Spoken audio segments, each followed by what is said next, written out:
GPS, streaming online, music on the fly, ready online.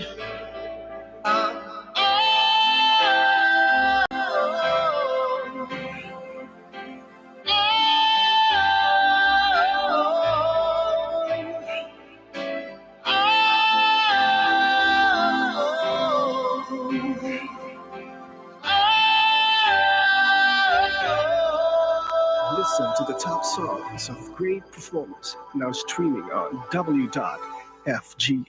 Pakiayos natin mga kapitbahay ang ating mga orasan. Saan man tayo ng dako ng daigdig nandoon sa mga sandaling ito. Sa London, alas 2 ng hapon. Samantalang sa Kingdom of Saudi Arabia, alas 5 naman ng hapon. Alas 4 ng madaling araw sa Hawaii. Alas 11 ng gabi sa Japan. Alas 12 ng hating gabi sa Sydney, Australia. Samantalang sa Pilipinas, ang oras natin mga kapitbahay ay ganap ng alas 10 ng gabi. Dito sa amin, silangang bahagi ng Estados Unidos, ganap ng 10:00 ng umaga.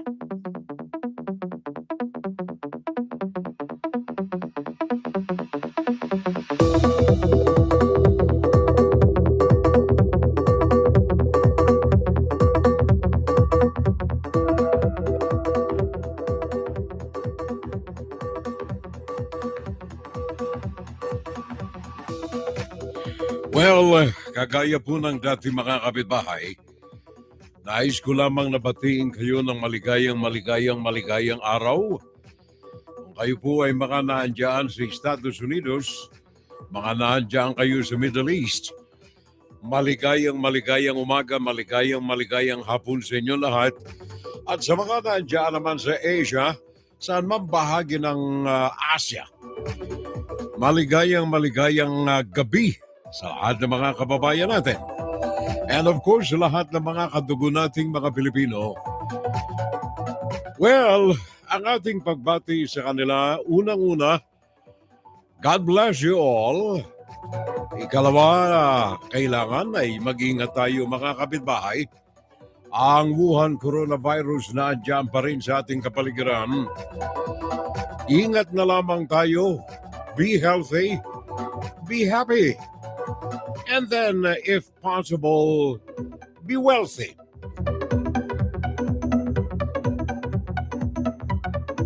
Fun Saturday Live today.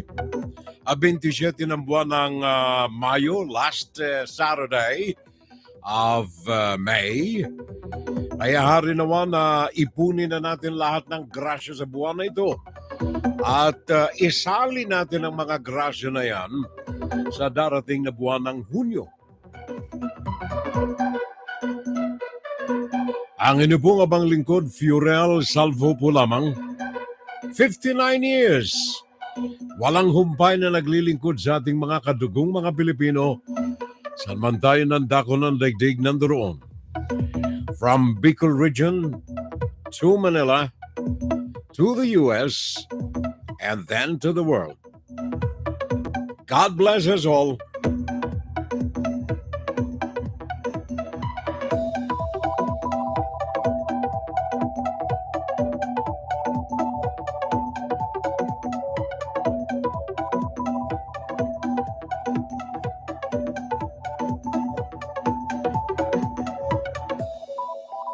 Ingat na lamang tayo mga kapitbahay sapagkat dyan sa Pilipinas at sa Pilipinas at ilang bahagi po ng Asia ay alarma pala. Sa Pilipinas at sa kabuuan ng Asia mga kapitbahay ay meron hong namumuo na sama ng panahon na kailangan ay pag-ingatan natin. Gawa ng baka tayo ay nandyan. Lalo na yung mga kaibigan natin sa Guam, ang kumpare natin, si June Gases, na dyan na nakatira sa Guam, ang gobernador ng Guam na may dugong Pilipino. Ingat na lamang ho tayo riyan. Nitong nakalipas na ilang mga oras at ilang mga araw ay sinalanta ang naturang lugar dahilan sa bagyong si Mawar. Ang Pilipinas ay nagkaroon ng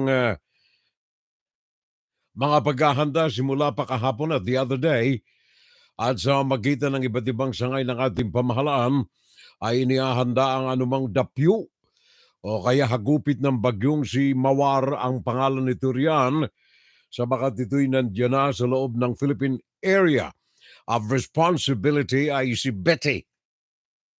Ang pangalan nito ay Super Typhoon. Gawa ng lakas na taglay nito na hanggang sa kasalukuyan, bagaman ito ay malayo po, ito'y kumbaga ito ang Luzon, ang bagyong si Mawar ay nandirito sa itaas sa pagitan ng Pilipinas at saka ng Japan.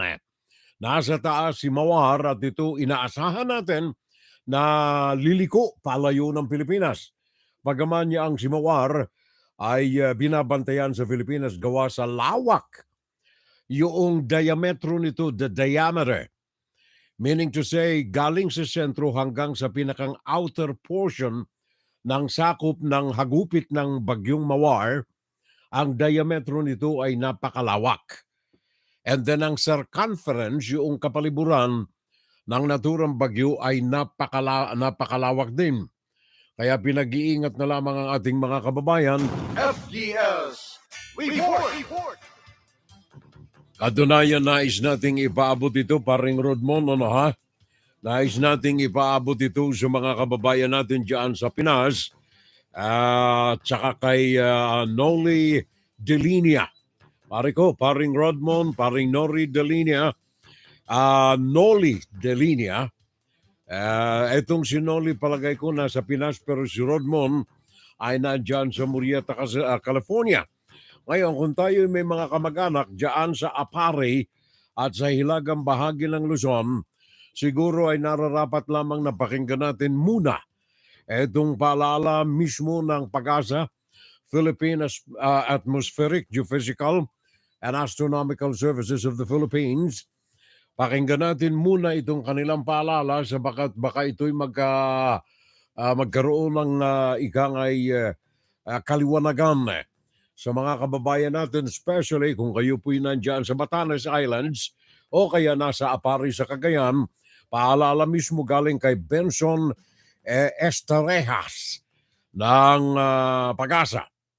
Magandang umaga, ako po si Benison Estareja at meron po tayong update regarding sa ating minomonitor na si Super Typhoon Betty with international name na Mawar.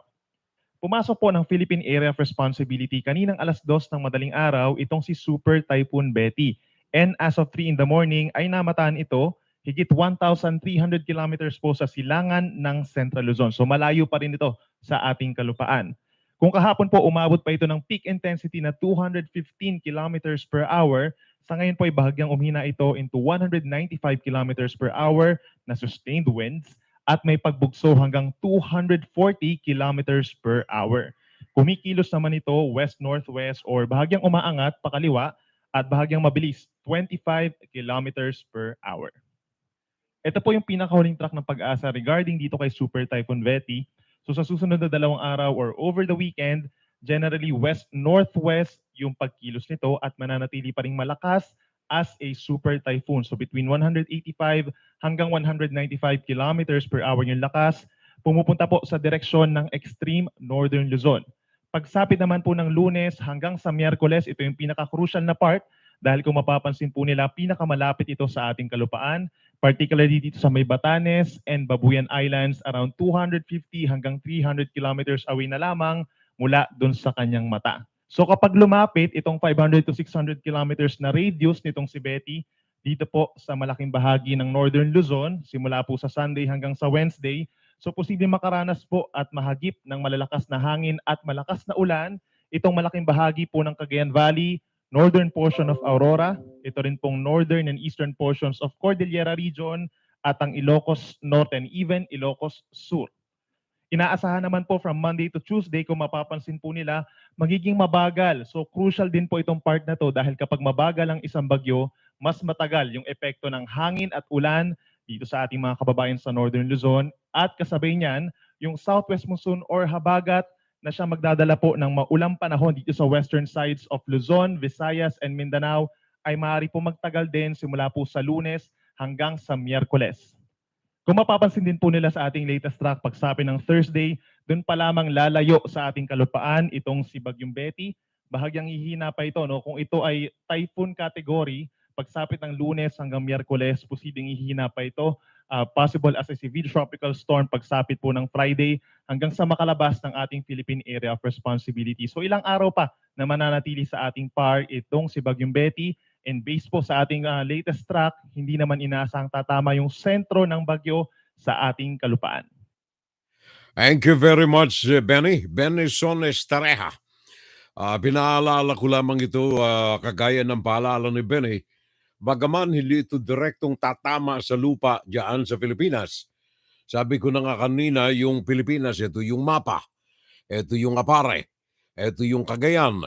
Ang bagyo nandito sa itaas. Ang layo nito ay, let me see, sana ba yan? 1,000, sabi ni Benison, ano ha? Ito, bagaman malayo, malakas naman. 185 hanggang 195 to 200 kilometers or miles an hour. 185, 195 to 200 miles per hour. Yan ang lakas ng naturang super typhoon Mawar. Sa Pilipinas, sapagat pumasok na ito, ay tinawag na itong Betty. Now, dyan sa Pilipinas, parang Rodmon at saka parang sino pa ba yung kasama natin? Noli Delinia. Dyan sa Pilipinas, ang iba't ibang sangay ng pamahalaan natin ay walang puknat sa kanilang mga paghahanda. The Philippine Atmospheric, Geophysical and Astronomical Services Administration, kanina, araw ng Sabado, unang-una ay nagpalabas ng naturang kalatas. Yaan ay freskong kalatas galing kay Benison ngayong araw na ito ng Sabado. And then hindi lamang yan, pinalabas din ng Pag-asa ang mga paalaala sa iba't ibang panig ng bansa. Sabi ng Pag-asa, a super typhoon Mawar or Betty in the Philippines, the rains that may cause flooding is attributed to the southwesterly wind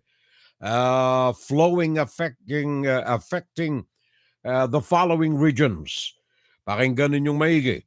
Ito yung mga karagatan dito ay mapanganib sa lahat ng mga mangingisda natin sa gawing silangan. Yan ay mga lugar dyan sa mga lupain din sa Bangsa Autonomous Region, Muslim Mindanao, sa Mimaropa. Yan ang Mindoro, Marinduque, Romblon at saka Palawan. Ang Western Visayas, ang Zamboanga Peninsula, ang Northern Mindanao at saka ang Socsargen. Ito ang mga Cotabato, South Cotabato, ang Cotabato, Sultan Kudarat, Sarangani at saka General Santos. Lahat ng mga ito pinaalalahanan, especially ng mga lokal na mga pamahalaan, mga LGUs at na mga gobernador nila. Paalala, yung mga taong nakatira na malapit sa mga bulubundukin na mga bahagi ampas na mga lugar sa bansa ay pinaalalahanan na lumikas muna. Wala pa ang tama ng bagyo at maring ito ay hindi tumama sa kalupaan, subalit ang sakop na lawak ng bagyo na ito ay hahagupit, hahampas sa mga lupain na mga nabanggit natin. Kaya yan ay pinaalala ng ating mga lokal na pamahalaan. Kaya yun daw na mga nakatira sa mga low-lying areas at mga river banks, lahat ng mga ito ay binibigyan na ng abiso. Paalala, kung maaari ay wag na nating antayin ng Lunes, Martes, Miyerkules na mga araw na kung saan ang hagupit na ito ng bagyo ay matinding madarama sa mga lugar diyan sa Pilipinas. Ugnayan, pakinggan. Yan ay pinaalala po lamang natin, ano ha? Para po sa kapakanan ng ating mga kababayan sa kapakanan ng ating mga mamamayan dyan sa Pilipinas. Breaking news! Ito na! Ito na! Paring Sok Friend Marano, good morning. Ang ating kababayan dyan sa Glendale, California, ingat na lamang daw sa mga kapamilya natin dyan sa Pinas. Gawa ng hagupit na ito ng bagyo ni Betty o kaya Mawar, international name. At kagaya ng ipinaalaala natin kanina, hindi lamang mga lokal na mga opisyal ang nagsisipaghanda. Maging ang Department of Trade and Industry ay nagbibigay po ng paalala, babala sa mga consumers natin sa bansa na kung maaari ay manmanan natin ang presyo ng mga pangunahing mga bilihin sabagat magkakaminsan hindi naiiwasan itong mga tao na sangkot sa mga negosyo na samantalahin ang hindi masama, hindi maganda na kalagayan ng ating mga kapaligiran. Ang mga consumers ay umaasa na walang mga pagbabago sa presyo ng mga pangunahing mga bilihin at diyan din ang ipinangako ng ating Department of Trade and Industry. Bagaman, may mga natutuklasan pa rin na hindi mga magagandang gawi ng ilang mga negosyante natin. Kaya ang Trade Department ay hiniling ng mga consumers, lalo na ng mga regular na mga tumitingi na mga paninda sa mga palengke, na kung maaari ay kumilos ang ating DTI laban sa mga unscrupulous na mga negosyante. Kaya ang Department of Trade and Industry ay naglunsad ng kanilang biglaang mga inspections. Pinangunahan ito ng Undersecretary Ruth Castello ng DTI sa magitan ng Consumer Protection Group. Nagsagawa ang mga ito ng biglaang mga pagsasagawa ng inspection sa mga palengke sa Metro Manila area. Unfortunately, merong mga nadiskubre. Ang ilan dito ay mga paninda na bagaman hindi nagbago ng kanilang mga presyo, lumiit naman. At hindi lamang yan confined sa mga tinapay, sa mga daily manufactured items, kundi maging yung mga delata at sa mga nakasashay. Kagaya ng kape, for example. Dati-rati yung presyo ng kape, for example, 100 piso ang isang supot. Ngayon, 100 piso pa rin. Kaya lamang yung supot, kailangan mo na ang magnifying glass para makita.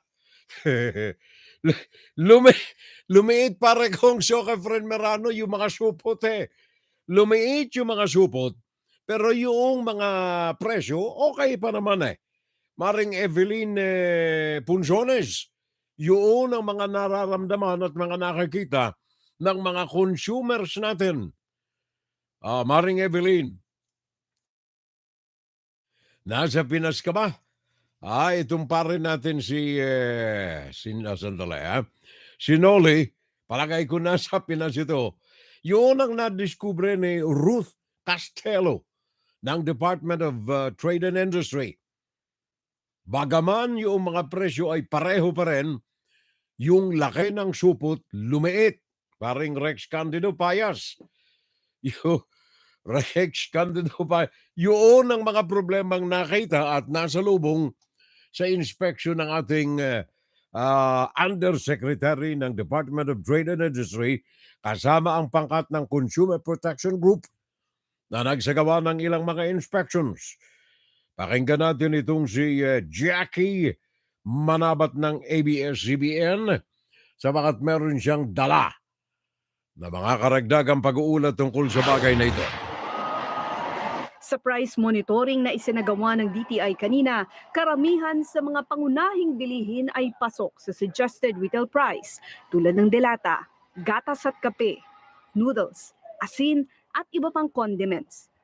Pero may kape at gatas na namonitor ang DTI sa isang mall sa Quezon City na hindi man lumagpas sa SRP ay binawasan naman ang laman ng pakete. Pagpapaliwanagin ang manufacturer nito. Bumaba ang grammage pero ang presyo hindi nagbago. But technically, mas nagmahal pa na unfair sa consumer talaga. Siniguro ng ahensya na hindi rin gagalaw ang presyo ng mga pangunahing bilihin sa loob ng 2 buwan. Sa kabila ng apela ng 13 manufacturer ng sardinas, gatas at asin na magtaas ng presyo.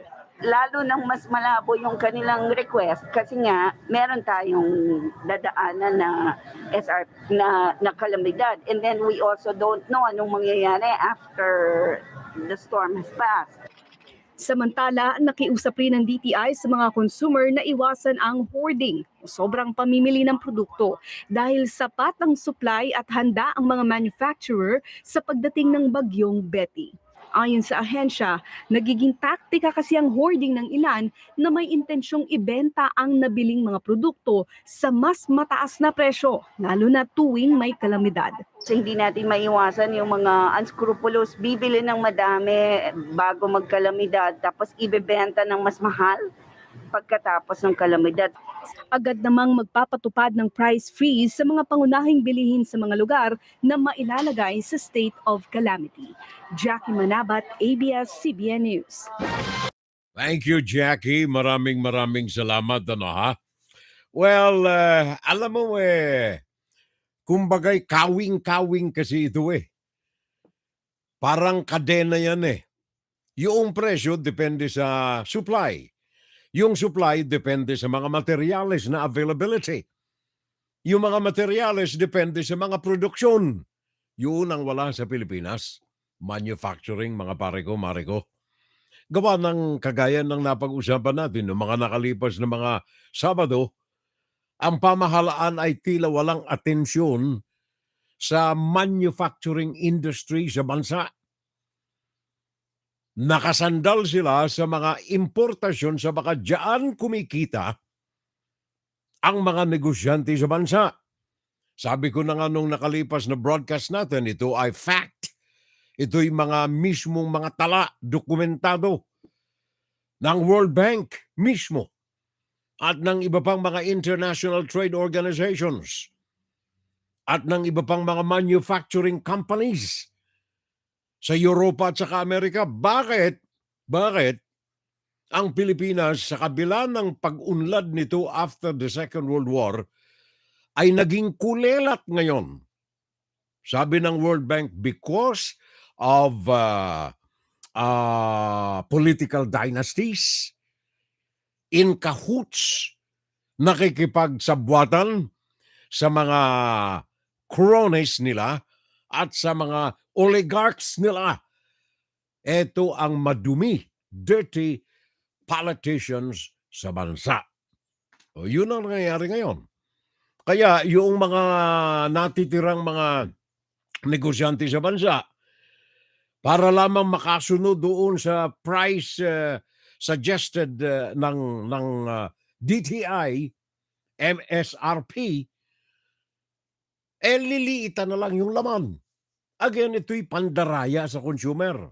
Pero kailangan din unawain natin itong mga negosyante na mga sumasandal sa local productions na sila'y bumabayad ng kanilang mga logistical costs, yung kanilang exchange rates, yung kanilang packaging and manufacturing, yun ang mga gastos nila. Mga bagay na sana ay pwede nang masustine ng mga local manufacturers kung ang pamahalaan ay binigyan ng priority sa kaning mga plataforma na isinasakatuparan ngayon ang manufacturing sapagat yun mismo ang idinidiin ng international trade, ng international manufacturing companies, ng World Bank. Ang Pilipinas ay huli sa manufacturing. Kaya hindi pwedeng ang Pilipinas mamayagpag na nasa highly industrialized country na tayo.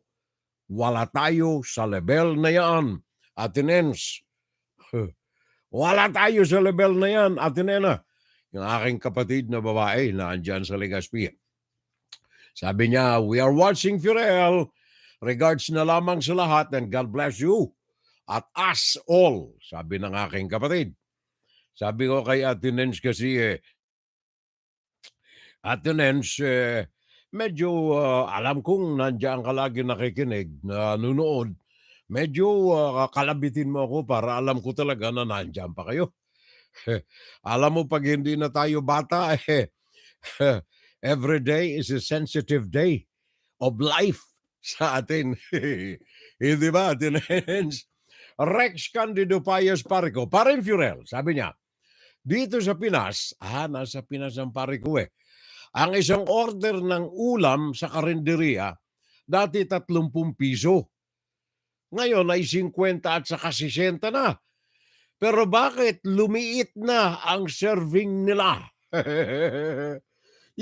Yun ang pinag-uusapan natin, pare ko, paring Rex. Ah, in fact, napapanood ko dito sa mga kaibigan kong mga vloggers. Magkakaminsan kasi na pag-uutusan natin yung mga vloggers natin. Pare, pwede bang pasyalan mo yung palengke namin dyan sa Naga City? Yung tinagurian namin nung araw na the biggest supermarket in Asia.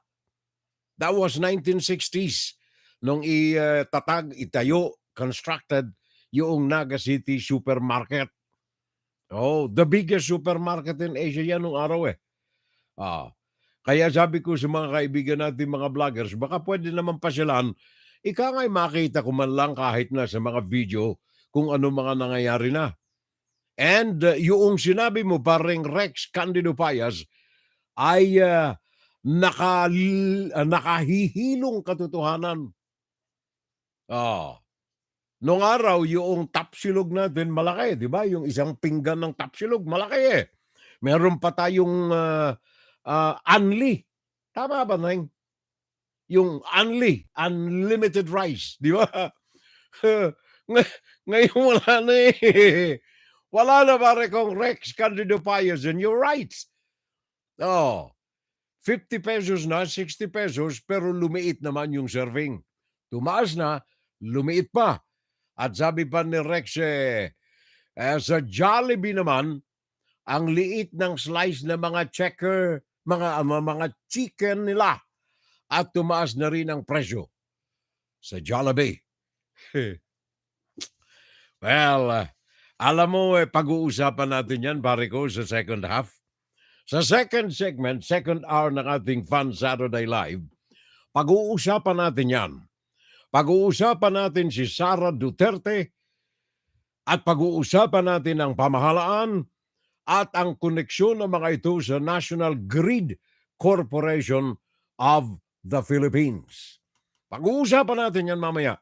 Second segment, sabagat tulad ng mga nakaugalian na natin ang ating mga mga kuro-kuro at opinion dito, ang mga ito'y nakabase sa mga dokumento, facts. Kahit na halongkatin ninyo ang mga gazette at ang mga government documents, ang mga sinasabi natin dito ay nandiyan. Atin lamang na ipinaabot ito sa taong bayan nang makagawa sila ng hakbang kung nanaisin at kanilang gugustuhin. Sabagat, Puso ko sa bayan ko. yan ang ating ipinagmamalaki kapitbahay. Ang ano? Puso ko sa bayan ko. Salamat nga pala sa Japan, Kayo pong mga gumagamit ng paring Rex. Kayo mga gumagamit dyan ng LRT, MRT. By the way, yung LRT, yan ang unang-una na mga elevated train system natin ng LRT. Unang-una yan na ginawa simula rito sa Baclaran, sa Taft. Gumaygay ng kahabaan ng Taft, pumunta ng anong tawag yan, Avenida, and then lumusot ng tuloy-tuloy sa Blumentritt hanggang diretso na doon sa monumento sa Caloocan City. Yan ang unang-una. Ngayon, sa haba ng panahon na inilagi nito, kasama na yung mga bagong proyekto at saka yung mga MRT, ay nangangailangan ng rehabilitation ng mga ito. Sabagat noong panahon ni Duterte, ang inyong tatay digong, pinabayaan ng husto. May mga inutang si Aquino at may mga rehabilitation na ginawa si Noynoy Aquino na pinabayaan noong pumasok ang 6 na taon ni Digong.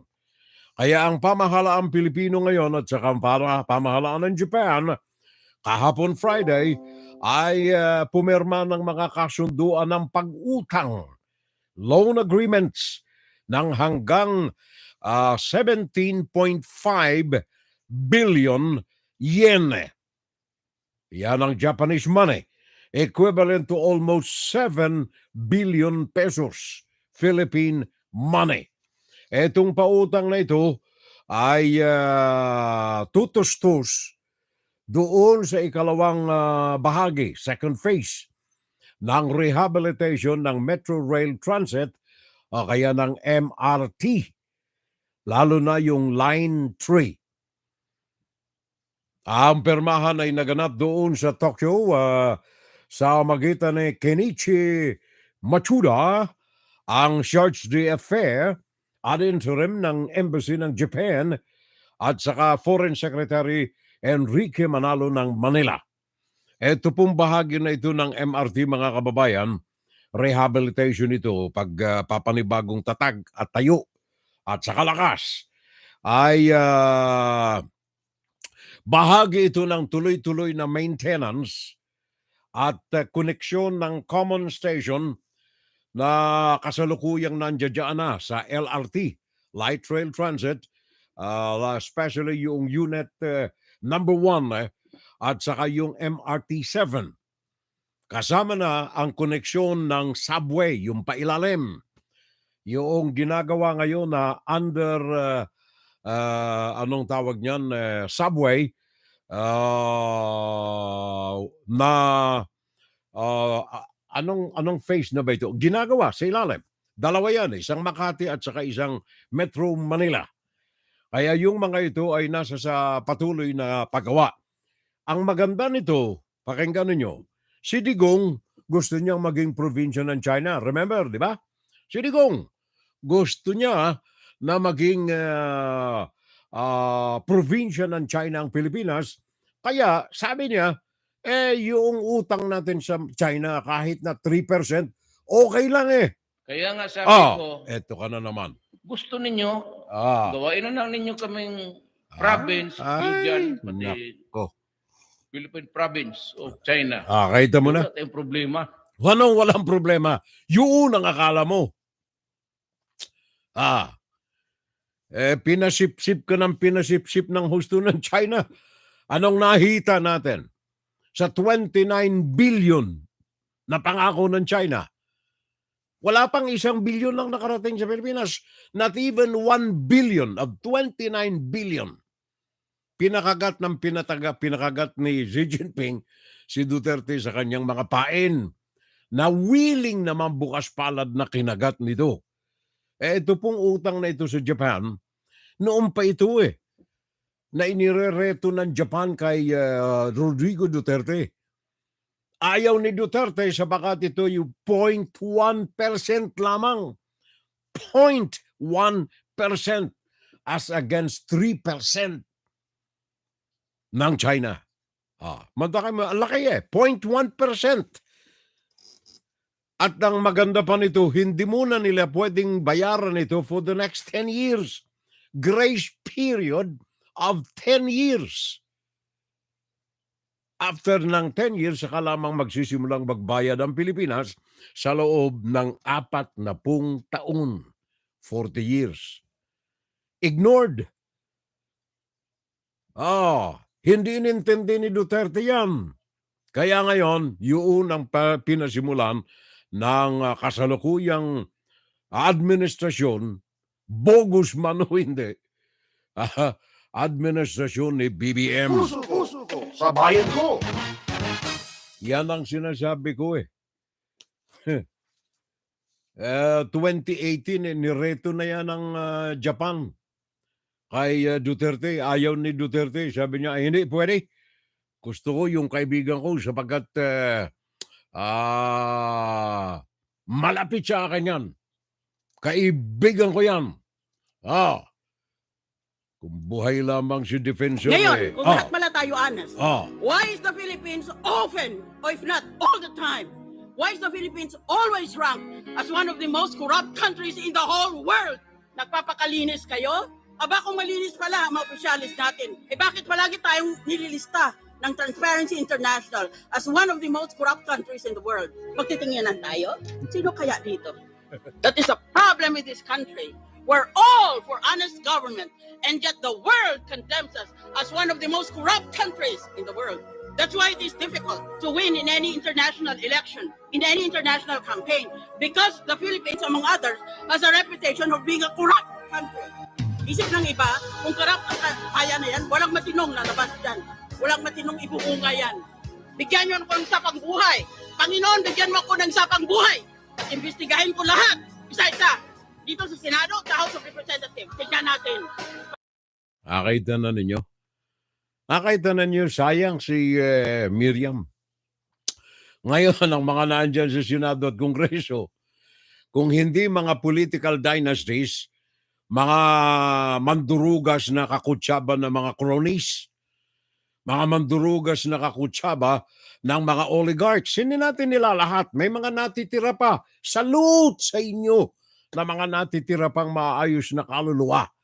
Yung mga na hindi nagbibenta ng 30 pisitas silver. Di ba? Magkakamin siya. Asa ng kape ko? Ako'y hina-high blood Na-high blood tayo pag ganito nadadala ko roon sa emosyon Miriam tingnan na lamang ninyo itong balita na ito, Mariko. Pare, ano bang pangalan nitong nandirito sa atin ngayon? Jimmy Alcano, sir. Maligayang pakikinig, pare ko, Jimmy Alcano. Kagaya na lamang nitong ibabalita ko sa inyo. Kung ang mga nanunungkulan sa pamahalaan natin dyan sa Pinas ay mga matitino, kaya yung TN Trio, suportahan ninyo mga kababayan. Suportahan ninyo ang TN Trio. Sabagat hindi man pinapansin ng mga malalaking mga politicians natin, patay na ang oposisyon Walang namumuno, walang leader ang oposisyon. Kaya yung maganda't matayog at magaling na ginagawa ngayon ng TN Trio na babaliwala. Ano ito? Yung pagpapatunay sa taong bayan na dinugas ang nakalipas na halalan noong 2022. Binusbusan ni Xi Jinping ng 20 million votes. Dokumentado. Kaya lamang hindi makausad kung umuusad man napakahina sapagkat wala tayong leader sa oposisyon na kapita-pitagang kaya natin nami-miss ngayon si Cardinal Sin. Hinahanap si Cardinal Sin. Asa ng liderato ng oposisyon? Kung may matibay na leader ang oposisyon na isusulong na sana ang katotohanan. Well, kalahati rito hindi ko sinisisi si Marcos, si Bongbong Marcos, sabagat nakiayon ito sa pandurugas. Benepisyo niya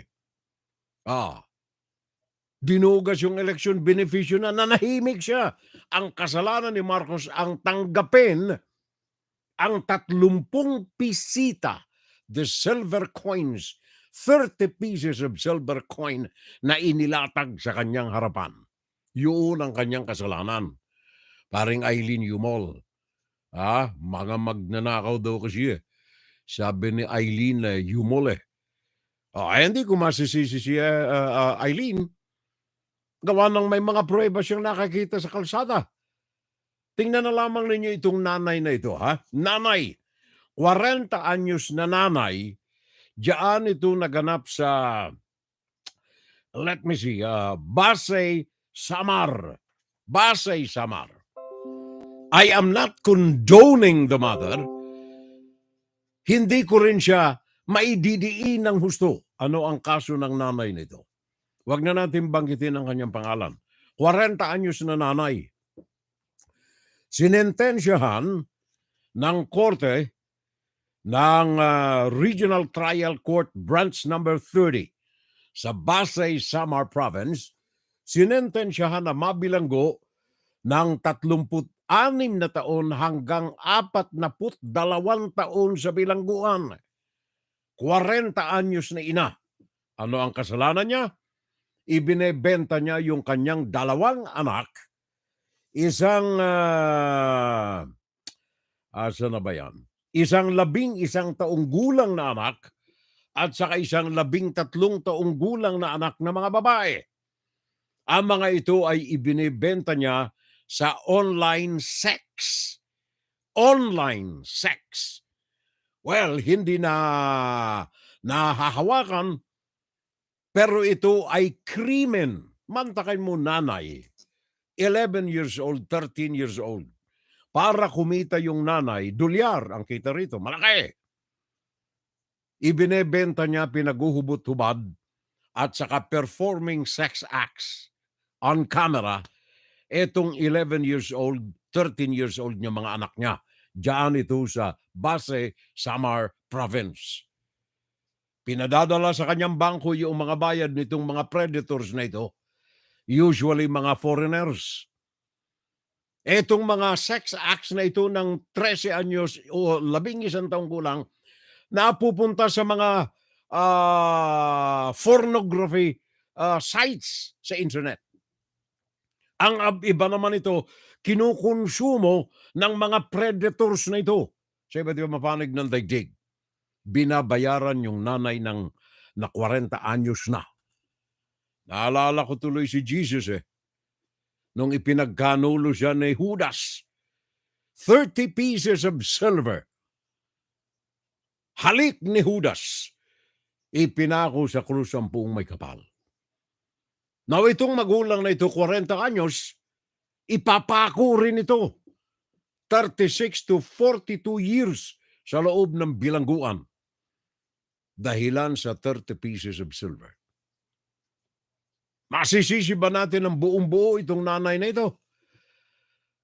Kung ito ang kanyang naisipang gawin, sapagkat magsasaka ang pamilya nitong nanay na ito. Magsasaka, nasa bundok. Ang pamilya ng nanay na ito ng 11 years old, 13 years old. Asan sa radar ng gobyerno ang pagsasaka sa bansa? Wala! Pag-uusapan natin second half ang issue na ito mga kababayan. Sa bakadyaan ng sakit ng lipunan natin, nadulot ng sakit ng korupsyon ng mas nakararami sa mga nanunungkulan dyan sa pamahalaan. 30 pieces of silver. Ibinenta ang karangalan ng mga anak sapagat nais niyang mabuhay. Hindi ko sinisisi ang magulang, hindi ko rin siya pinatatawad sa kanyang pagkakasala. Ang problema nito, yun ay bunsod ng sirkumstansya sa kalagayan ng bansa natin. World Bank, sabi niya, ang Pilipinas hindi kabilang sa highly industrialized country. Bakit? Wala ang isa sa mga kategorya, isa sa mga sektor upang mapabilang ka sa highly industrialized country na kailangan nangunguna ka rin sa manufacturing industry ng bansa. Ang manufacturing nakabase sa natural resources ng bansa na yaan. Ang isa sa mga yaan, agrikultura, na wala rin sa kalingkingan ng mga bansa ng Asia, ang bansa ng Pilipinas. Juan, Saturday Live. Saturday Live. Pinarusahan ang nanay, 36 to 42 years, inalisan ng magulang ang 2 inosenteng mga bata. 11 years old, 13 years old. Sana sila? Nandoon na sila sa Women and Children Protection Center, Visayas Field Unit ng Philippine National Police. Nawala ng magulang. Lahat ba ng daliri pwede nating itutok sa nanay nito? Gusto niyang mabuhay yung kanyang anak. Kaya kung tayo magtuturo doon sa nanay ng ganyan, 3 daliri sa atin nakaturo yan. Yun ang pamahalaan ng bansang Pilipinas ngayon. Pakinggan si Pirel Salvo tuwing Sabado dito sa FGS Web Radio para sa mga Pilipino. Good morning, bro. Sabi ni Junior Dal sa lahat din ng mga kaagapay natin. Thank you, pare. Maraming salamat, Junior Dal. Pare Koy, thank you so much. At saka si Ali Anzari, I am watching. Bagong pangalan natin ito, si Ali Anzari. Babae ba si pare ko o lalaki? Alan Yumol, parang Junior Jar, Jimmy Alcano, parang Jim, hello. At kumusta na lamang tayo lahat riyan, ano? Kumusta na lamang tayong lahat riyan? Kayong mga OFW, by the way, maalala ko lamang, ano ha?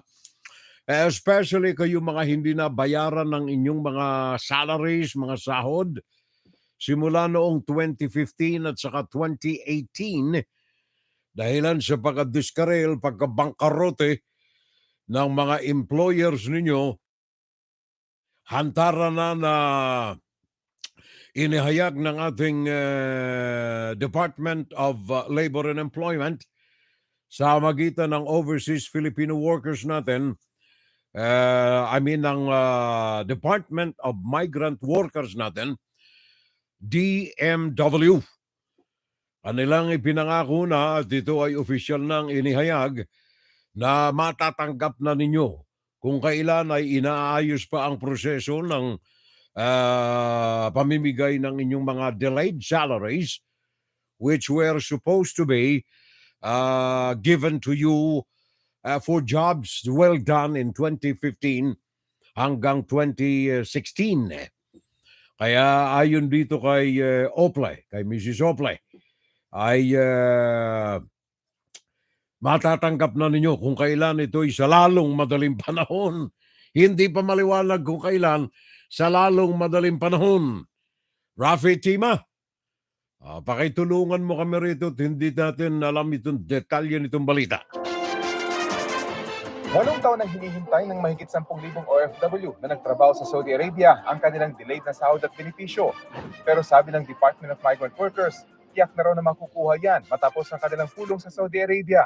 Minister Al-Raji gave us the good news that the funds to pay for the unpaid claims are now with the Ministry of Finance of the Saudi government under the full authorization of the central government of the Kingdom of Saudi Arabia. Ngayon lang daw nagbigay ng ganyang katiyakan ng Saudi government. Pero hinihintay pa rin ang eksaktong petsa kung kailan ito may papamahagi. Taong 2015 hanggang 2016 pa nila hindi nakuha ang kanilang sahod matapos magdeklarang bankrupt ang mga pinapasukan nilang kumpanya. And they requested for a bit more time. They said that by next month, which is June, they may be able to give us more details. Mahigit 12,000 ang isinumiting claimant, pero sasalain pa kung pasok sa master list ng mga nagsarang kumpanya. Panukala ng Pilipinas, sa gobyerno na natin ibigay ang pera para mabigyan din ng mga kaanak ng mga namatay ng OFW.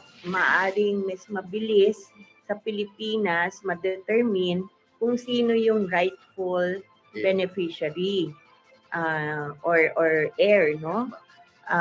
Kasi alam naman natin, we do have our own laws, no, on how to determine that. And naintindihan naman nila. Kaugnay naman ng Kuwait na kailan lang ay nagsuspindi ng mga visa para sa mga Pinoy skilled workers. Wala raw balak ang Pilipinas na magpatupad ng deployment ban. I don't want to burn any bridges. Nasasabihin, baka in the future, baka in a little while, a few months from now, a year from now, sasabihin, magbago ang sitwasyon. We respect that decision. Para sa GMA Integrated News, Rafi Tima ang inyo, saksi. Thank you very much, Rafi, at salamat sa GMA. Give my regards kay parang Mike Enriquez, ha? Pakipaabot na lang. Dati kong kasama nung araw sa RMN, Mike Enriquez. Hindi ko na nakikita kung saan na si Mike, eh. But anyway, sabi ni pare nating Raul Villanada, good morning! Furel. At sa Saturday Live Community from North Carolina. Sana yun? From North Carolina, na late po na nag-fix pa kasi ako ng zinc at saka ng drain pipe. Plumber at electrician ako ngayon. Unlicensed nga lang.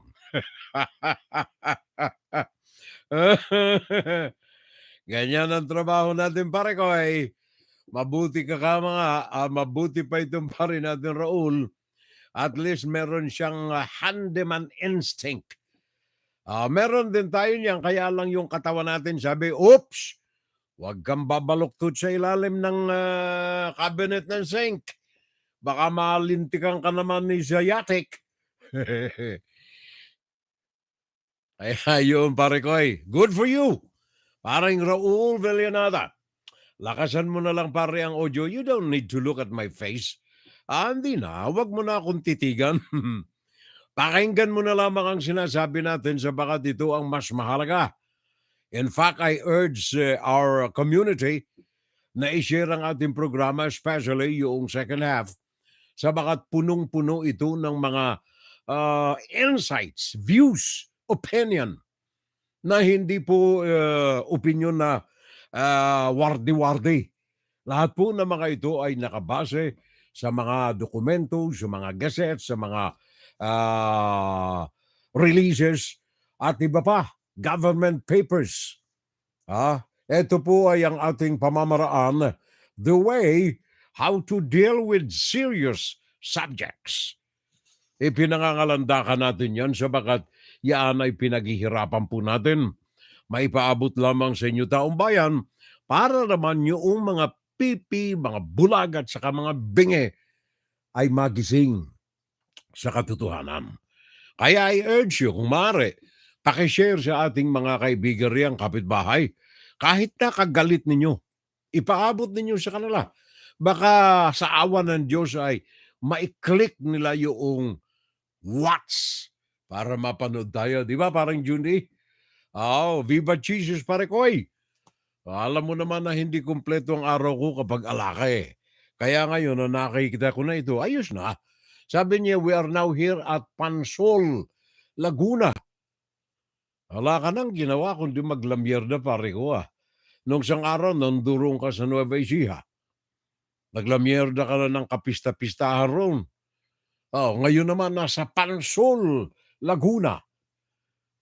Namimiss ko yung lugar na yan. Diyan ko tinitigan ng husto at malagkit ang aking asawa sa hot spring ng Pansol.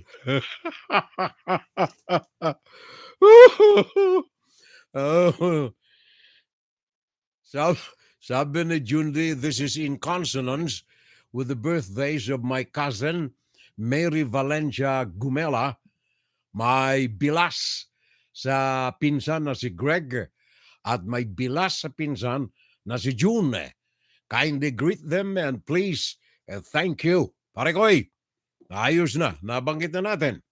Yung kanyang pinsan daw na si Mary Valencia Gumela, ang kanyang bilas sa pinsan na si Greg, at saka bilas sa pinsan na si June. Nandiyan ang grupo, pamilya ng kaibigan natin, June D. Valencia, diyan sa Pansol, Laguna. Diyan ko unang nahawakan ang kamay ng aking asawa habang nagtatampisaw sa hot spring. Diyan sa Pansol.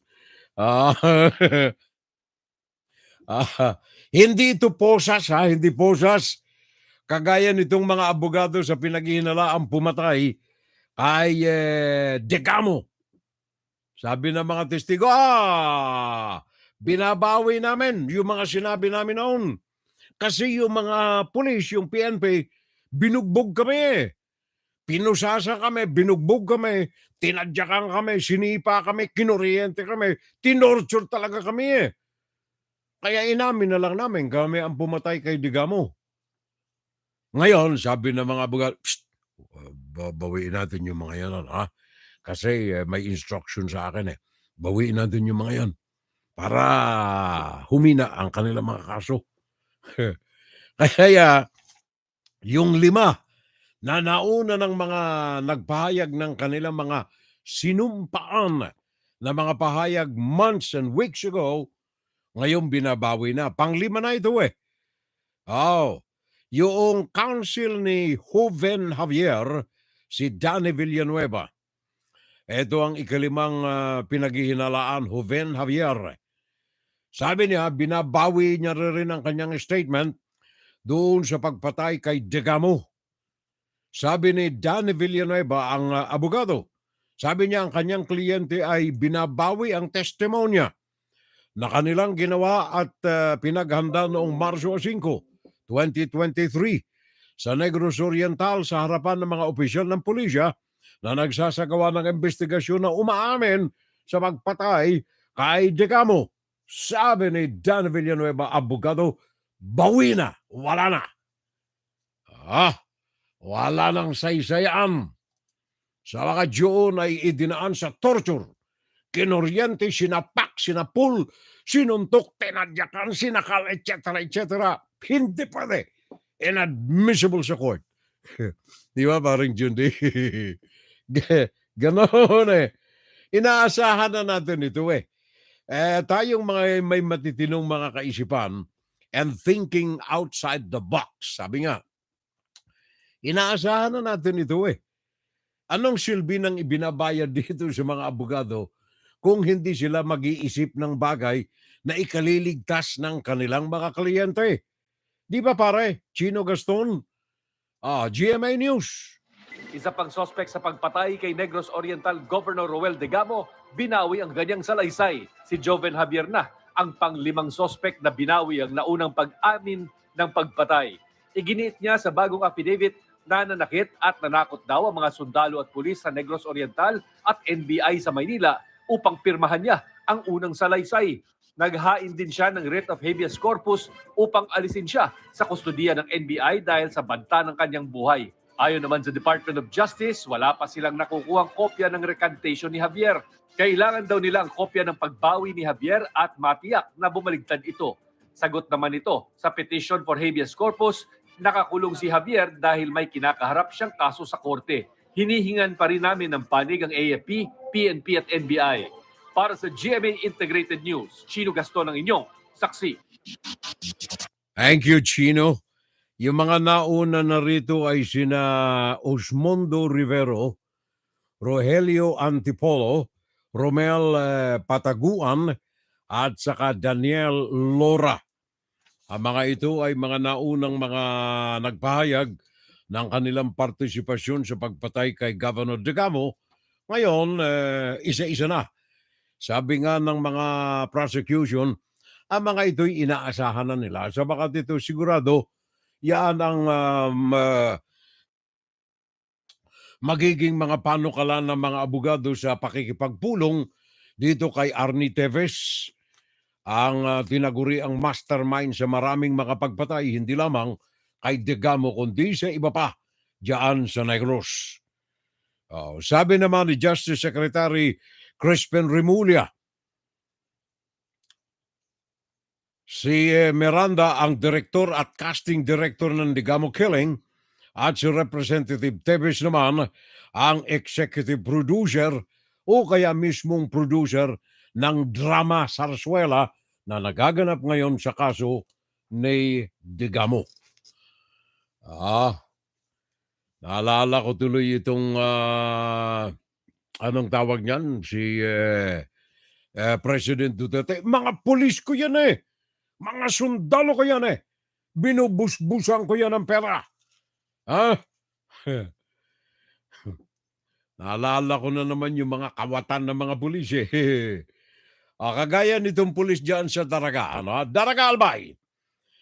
Nameke na mga papeles upang makautang ng halos 1 milyong piso. Ginamit pa nito ang pangalan ng isa pang pulis. Ang suspect, Patrolman Gabriel Quinto Peleone. And then dyan naman sa Pampanga, sa Clark Base, isang pulis din, Edgar Lazaga. Inaresto naman ito ng mga kapwa niya pulis matapos na itakbo ang baril na nakumpis kanya sa bakat hindi lisensyado o kaya hindi makapagpakita ng mga papeles ang may-ari nito.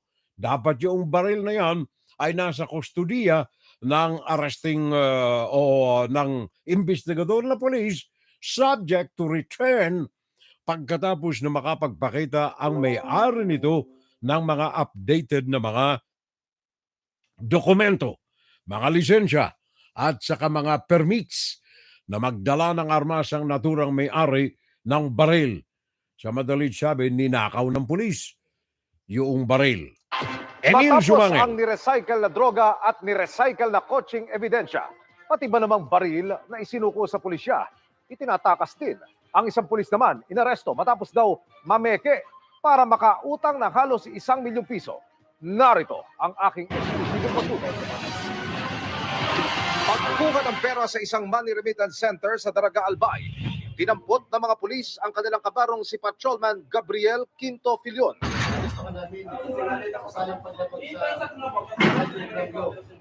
Ang 30 anyos na pulis na nakatalaga sa Regional Mobile Force Battalion sa Bicol Region na meki umano ng pagkakakilanlan para makapag-apply ng salary loan mula sa Public Safety Savings and Loan Association o PSS-LAI. Gumawa siya ng ID niya at inassume na yung identity ng isang pulis din at nag-apply siya ng loan. Yun na nga, yung PSLAI. Ayon sa IMEC, kulang sa 1 milyong piso ang napaaprobahang loan ni Patrolman Filion. 250 na lang ang nakuha sa kanya. Ang niloan niya ay 750,000. Nawawala na yung iba. PSS-LAI at ang pulis na nilakawan daw ng pagkakakilanlan ang nagreklamo sa suspect. Kaya nagsagawa ng joint operation ng PNP Anti-Cybercrime Group, IMEG, CIDG at Region 5 Intelligence Unit. Bagong pulis pa lang ito, patrolman pa lang, pero meron ng mga kalokohan. May nakuha pa sa kanyang fake na PRC license identification cards. Trabaho lang, walang ano. May inaresto ring isa pang pulis ang IMEG sa Clarkfield, Pampanga. Ang 36 anyos na si Patrolman Edgar Lazaga Jr. na nakadestino sa San Fernando City Police Station. Inireklamo siya matapos umanong mawala ang mga baril na isinuko sa kanya ng ilang sibilyan na bigong mag-renew ng lisensya. For safekeeping lang sana, nung malipat siya ng assignment, binitbit niya yung 4 na baril kaya kinasuhan siya ng kanyang chief of police. Ayon sa IMEG, mga nagsurrender ng baril kay Lazaga ang nagreklamo ng malaman nilang hindi sila nito idinaan sa proseso. Bibigyan ka ng resibo at kung pwede ka ng mag-renew, ipaprocess mo na para mabawi mo na yung baril mo, makuha mo na ulit. Sa kaso na ito, na-recover niyo ba yung 4? Wala na. Para sa GMA Integrated News, Emil Sumangil nakatutok, 24 oras. Marami pa tayo mga police blotter reports dito mamaya, kapitbahay, Kay paring Barok Laurente, happy watching pare ko eh. Maraming salamat at nakaabot ka rin, Welcome sa ating FSL community, Barok Laurente. And of course kay Ben Bontalagit, pare ko eh. Thank you. Salamat at hindi mo ako napapabayaan dito, pare ko eh. Bontalagit. At saka kay paring Nante Tudio. Nasa Pinas ka ngayon, pare ko eh, di ba? Ang kumpare nating Nante Tudio naglalamierda ngayon sa Pinas. Kung ako'y hindi nagkakamali, pare ko'y confirm it. Nante Tudio, thank you. At saka si paring Raul Villanada. Pagkatapos siya na mag-ayos ng kanyang zinc. Sabi niya, moving forward to the kitchen na, order ni Mrs. Magluto raw ako ng sinigang. Magluto raw ako ng sinigang, ano ito? Sinigang na pork o kaya baboy. Sarap niyan, pare ko eh. Sarap niyan. Malayo-layo kasi yung lugar mo rito sa akin eh. Malayo-layo eh. Nante Tudio, pare ko. Good morning, Fiorelle. At saka good evening naman sa lahat ng mga naandyan sa Pinas. Happy weekend na lamang. Happy watching Fan Saturday Live. Sa lahat, sabi ni paring Nante Tudio. Thank you. Yan ang ating first segment. Ang unang bahagi ng ating Fun Saturday Live. WFGS Broadcasting Worldwide. day and night time. WFGS, streaming online. Music on the fly, ready online.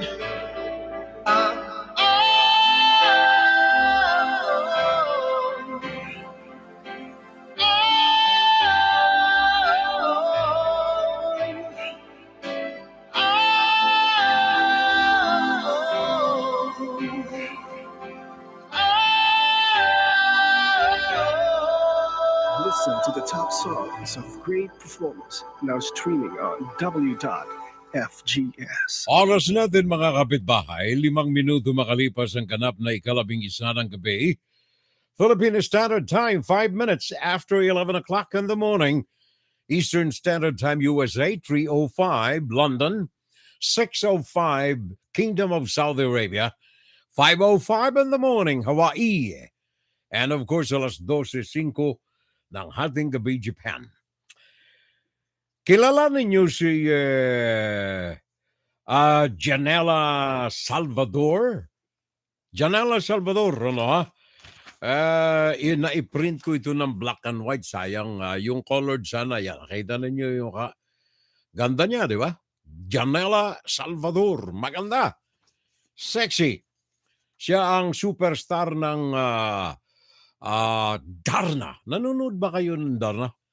Ako hindi na, matanda na tayo eh. Nung maliit pa ako yan, gusto ko yung mga Darna na yan, yung mga Captain Marvel. Ngayon, hala na. Bakit ko naipakita sa inyo itong larawan ni Janela Salvador? Siguro nakita ninyo yung kanyang sinabi nung ipinakita ko itong mukha. No? May nakalagay dito. Sabi niya, marami sa atin ang natakot sa babaeng ahas. Ito yung isa sa mga roles na ganyang ginagampanan. Marami sa atin ang mga natakot sa babaeng ahas, pero alam mo kung ano ang mas nakatatakot ngayon? Ang nakatatakot ngayon, wala pa ring plano ang mga nasa pwesto. Ang nakatatakot ngayon, wala pang plano ang mga nasa pwesto. Yun ay kanyang binitawang mga kataga noong 2022, September 2, 2022. Dahilan dito sa kanyang mga kataga, inulan ng mga bashing ang naturang magandang artista sa Darna. Ito yung may akda nito ang kaibigan ko at magaling na director, writer, Mars Ravello. Pinatatamaan itong si Janela ang mga politiko sa ating bansa sa kanyang fictitious na pagganap sa kanyang linya bilang Regina Vanguardia. Diba? Alam ninyo yung mga yan, hindi ko pinanonood to eh. Marami sa atin ang takot sa babaeng house. Pero alam mo na mas nakatatakot, walang plano ang mga nasa gobyerno. Janela Salvador. Dahilan dyan sa mga kataga na yan, inulan siya ng katakot-takot. Pero ito ba ay katang-isip lamang ni Mars Ravello? Ito ba ay nabitawan lamang na linya na binasa sa script ni Janela Salvador? Tingnan natin ang kasaysayan ng politika ngayon sa bansa. Kahapon mga kababayan, by the way, ang ating pagtalakay ngayon ay nakabase sa ating headline banner, VP Sara Duterte at ang National Grid Corporation of the Philippines. 1 year and counting.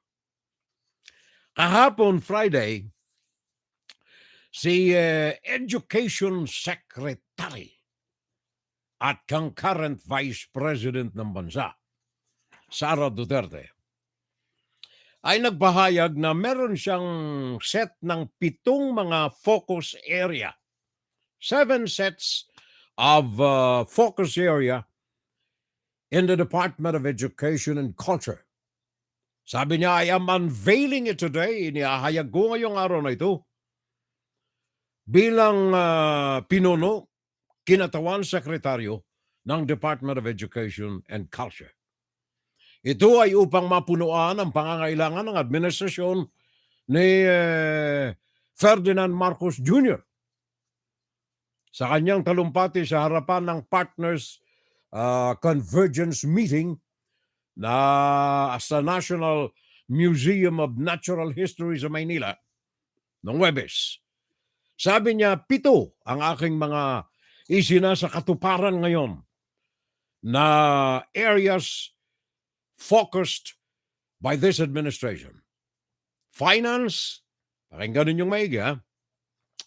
Finance, school infrastructure and facilities, administration, curriculum and teaching, human resources and organizational development, operations, and procurement, number 7. Kung titingnan ninyo itong balangkas, grandiose ha? Mabulaklak, maganda, covering all aspects, important aspects sa ilalim ng Department of Education. Maganda, kapita-pitagan. Ngayon, tiningnan ko yung kanyang mga detalye dito sa mga individual na mga binanggit niya na focus of attention.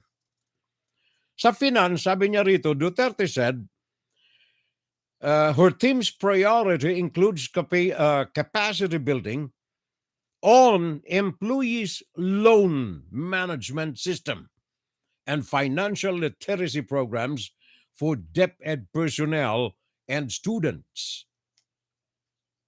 Yan ang detalye niya dyan, ha? For construction or rehabilitation of school buildings, buildings disaster resiliency, retrofitting classrooms, and electrification. Yan ang kanyang ikalawa. Pangatlo, sa curriculum, the Vice President cited the need to strengthen literacy. Pakinggan niyo maigi sa curriculum. Sabagat napakahalaga nito. A strengthening of literacy and numeracy program. Mathematics, ibig sabihin. Review the mother tongue-based multilingual education, digitize national assessments, strengthen inclusive education programs, and promote inclusive teaching approaches. Ilan lamang ito, yung iba wala na eh. Meron pa. Itong isa pa. Operations. Yan. Operation ng Department of Education. Sabi niya, the need to provide mobile, medical, and dental clinics.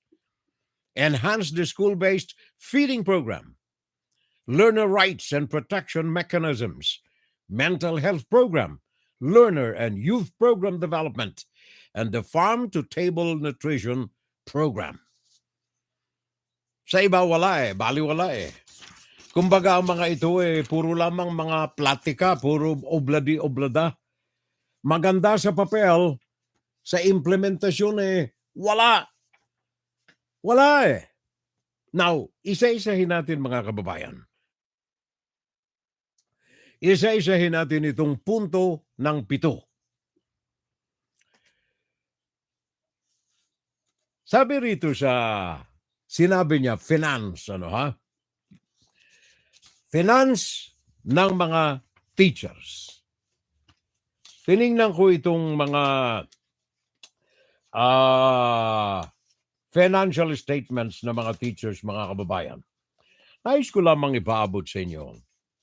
Unang-una yung mga sahod ng mga government employees. Okay? Tingnan ninyo, ha? Government ng mga empleyado sa gobyerno, mga empleyado sa gobyerno, iba't ibang sangay ito. Ito yung mga favored agencies of the government.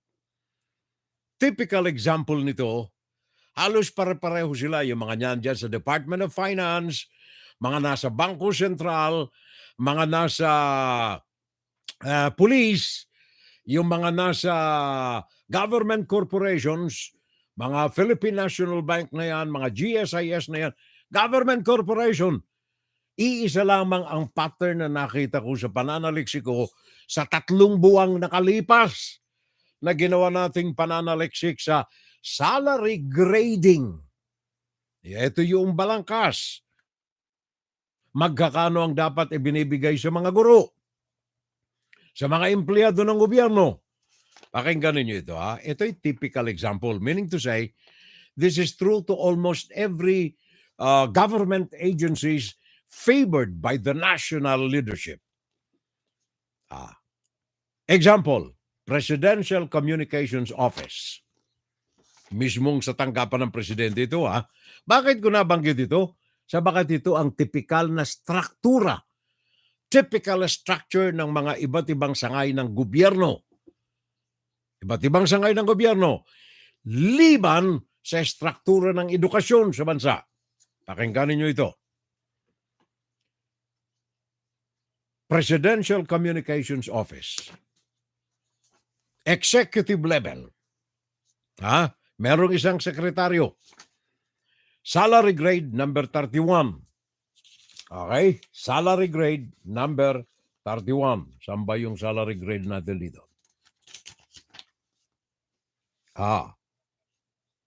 Okay, sandali There you are. Sandali. Nakadikit yung mga papel ko. Nakadikit ang mga papel ko. Okay. Salary grade number 31.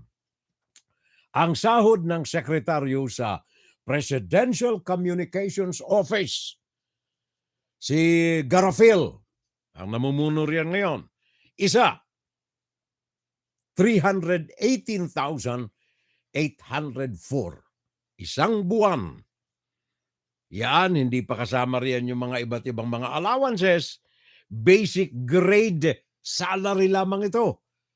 Wala pa riyan yung mga incidental expenses, yung mga kung ano-anong mga gastusin. Magpa-copier ng buhok, magpatina ng buhok, hindi kasama rito. Salary grade number 31. Sahod ng mga ito. And this is true to all offices in the Philippines. 318,806 a month. Undersecretary. Meron pong undersecretary si Garafil na 6. Undersecretary yan, Di ba sa isang typical na private company, isang secretary at saka isang auditor, isang tesorero, at saka yung manager nila riyan. Ito iba, government employee ito Government structure May sekretaryo na tayo, may 6 pa si Garafel na undersecretary. Magkakaano ang ibinabayad sa bawat isa sa ito? 205,151 basic salary grade lamang ito. Number 30 sa government structure. 6 ang mga tumatanggap dito. Diyan lamang ito sa Presidential Communications Office.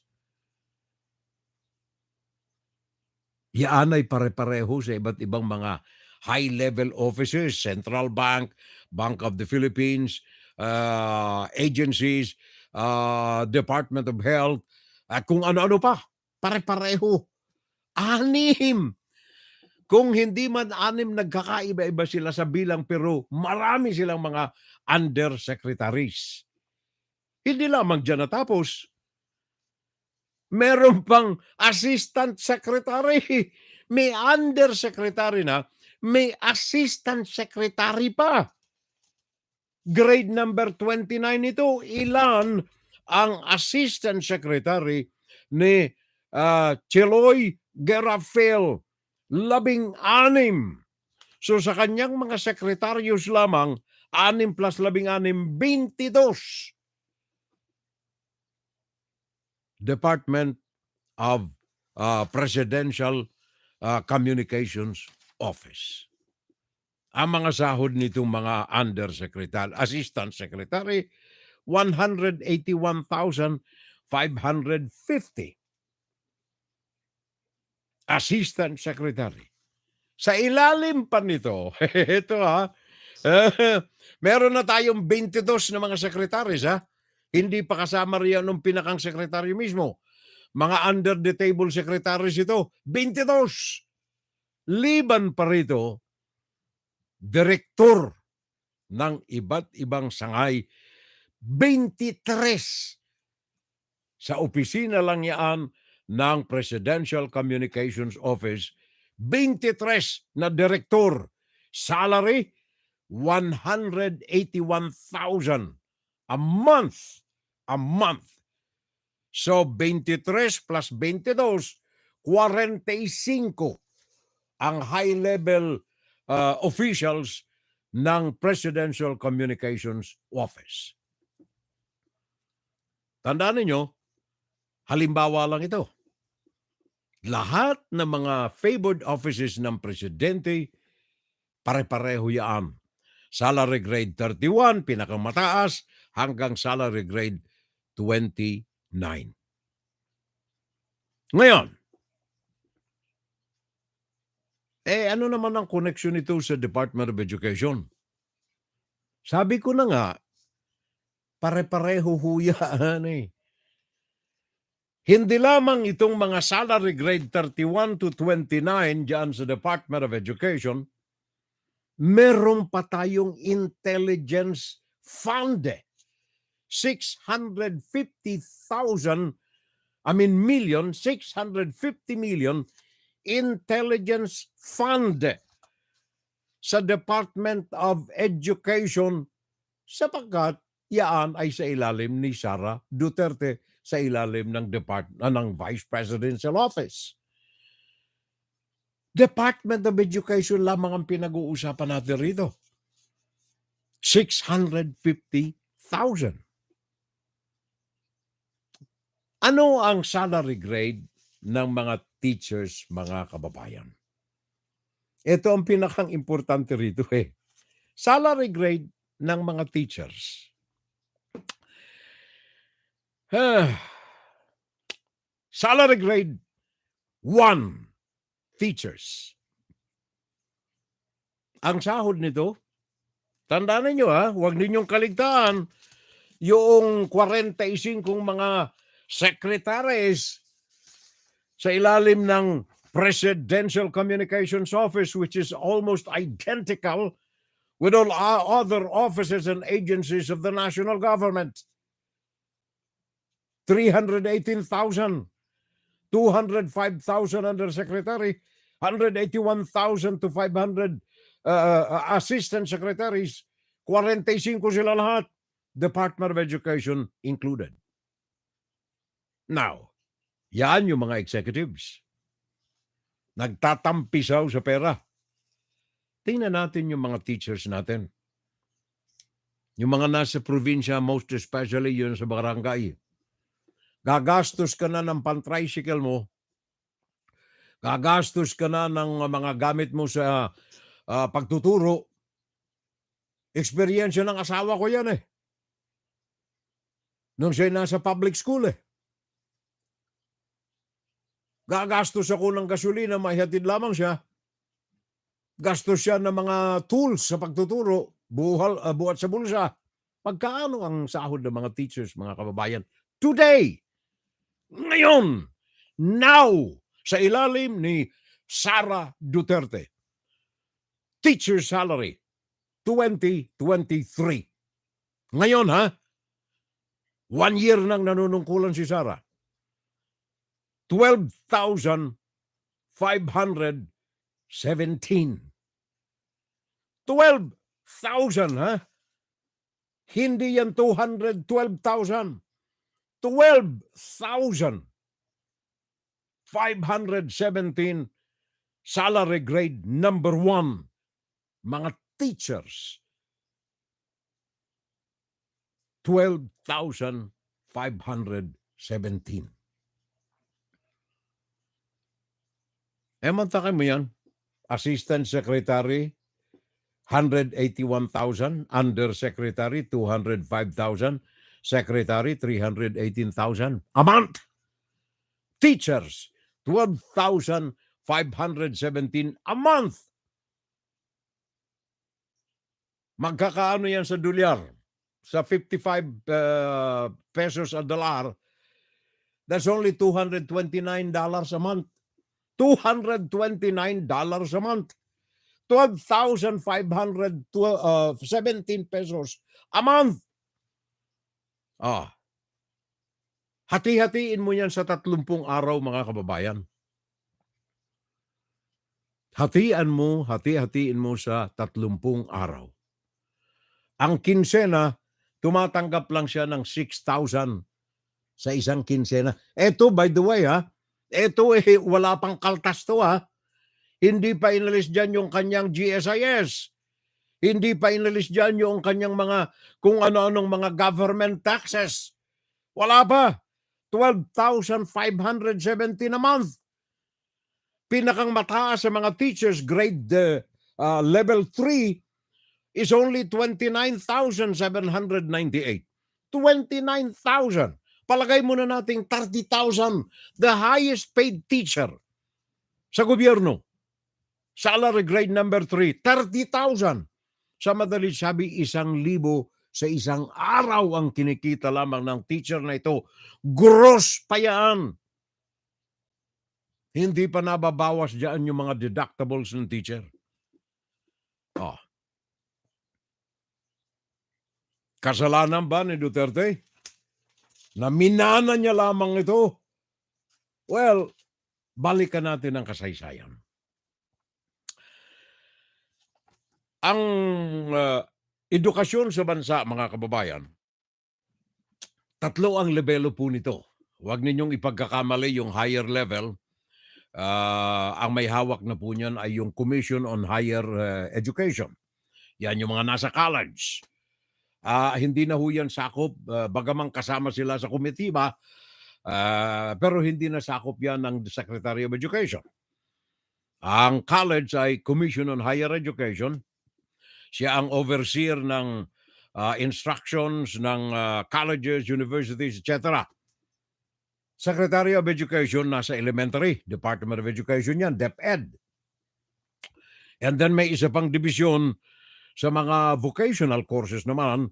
Ito yung Technical Education and Skills Development Authority na kung tawagin natin ay TESDA. Okay. So 3 siya ngayon.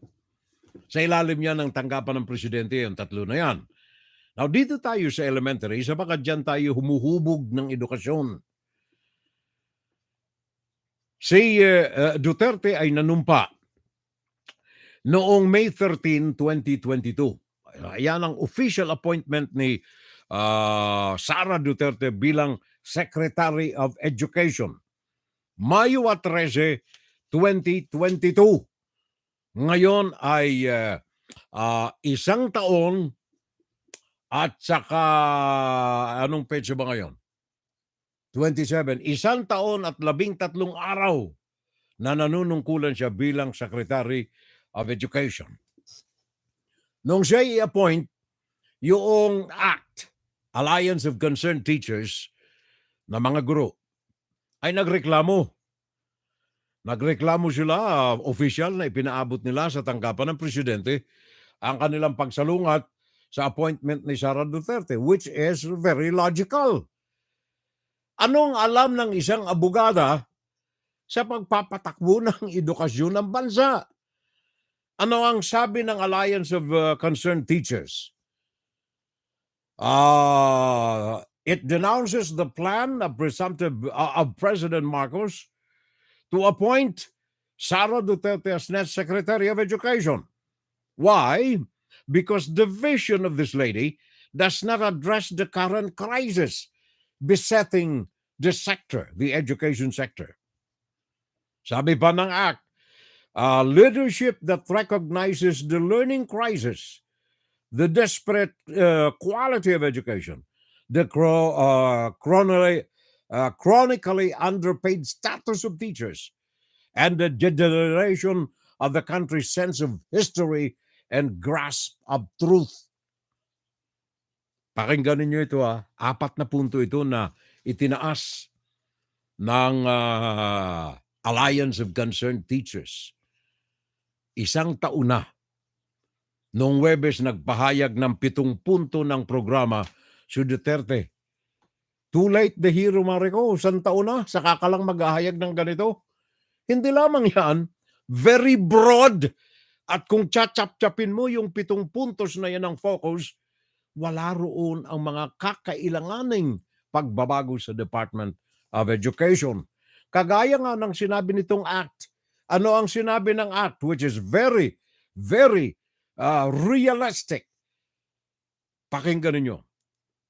Meron tayong krisis sa pag-aaral, the learning crisis, the quality of education, the chronically underpaid states of teachers.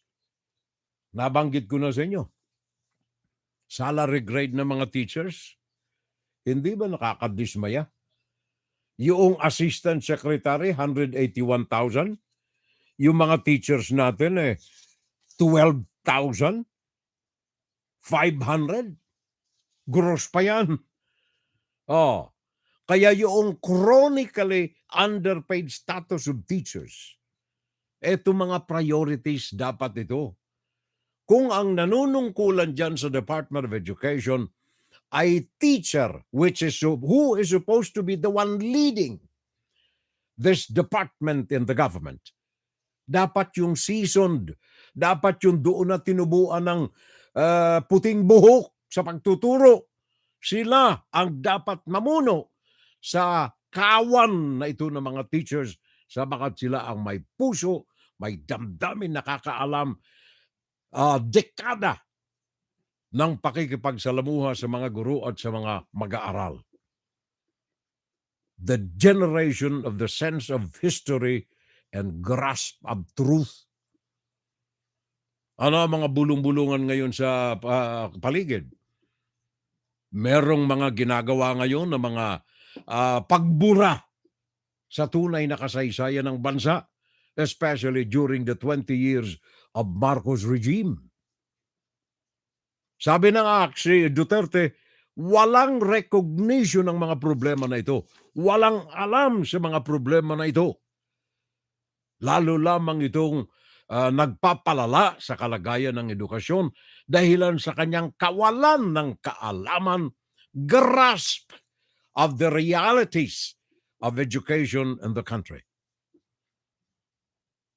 Sabi pa ng act, history of repressive rule and propagation of fake news must be one of the priorities of the government to combat this proliferation of betrayal of truth sa bansa.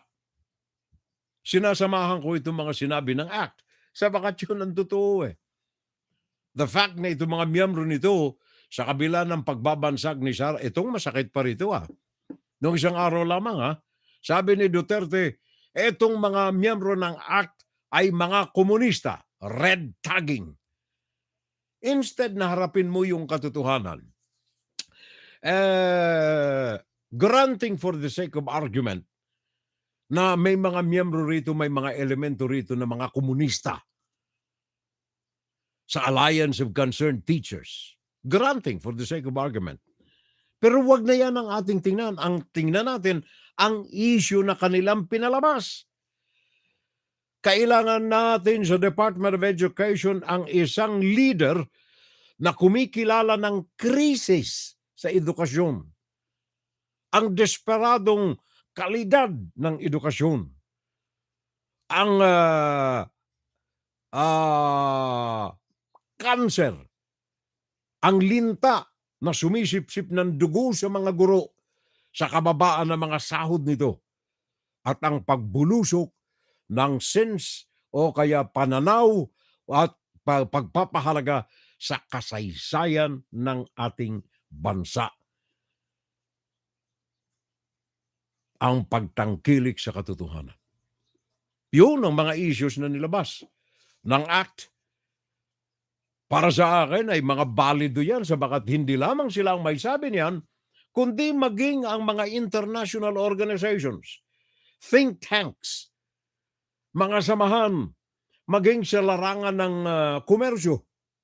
Mantakay mo, World Bank, bago ka pa utangin, sinusuyod nila ang aspekto ng bansa. Sa edukasyon, sa industriya, sa negosyo, sa kalakalan, etc. Bago ka pa utangin ng World Bank. Sa larangan ng edukasyon, the same findings. Dahilan sa maduming politika. Dahilan sa connivance between political dynasties, cronies, and oligarchs. Bumubulusok ang standard pamantayan ng edukasyon sa bansa. Maging ang Philippine Business for Education, ano sabi nila? Kailangan mabilis na gawa ng aksyon ng Department of Education ang learning crisis sa bansa. Philippine Business for Education ang may sabi nito. Sara Duterte ini-appoint May 11, 2023. Tinanggap niya ang appointment May 12. Isang taon na. Isang taon at 13 araw ang kanyang panunungkulan sa bansa. Noong isang araw, I think Webes yata yun, or the other day, may inihayag din siya. 1 year after na siya nanungkulan. May inihayag din siya na sabi niya, meron siyang slogan na sinusunod, pasisimulan niya sa kanyang panunungkulan bilang Secretary of Education. Ang kanyang slogan, matatag. Magaling, ano ha? Matatag na, kung ano, matatag. Parang unity. Unity team. Matatag. Ano ang ibig sabihin? Kailangan yung make curriculum relevant to produce job-ready, active, and responsible citizens. Pakinggan ninyo, ha? Yan ang unang matatag. Job-ready education. Pag-usapan natin yan. Ikalawa, TA, sa matatag. Take steps to accelerate the delivery of basic education services and provisions of facilities. Pangalawa sa matatag. Pangatlo, TA pa rin. Take good care of learners by promoting learner well-being, inclusive of education, and positive learning environment.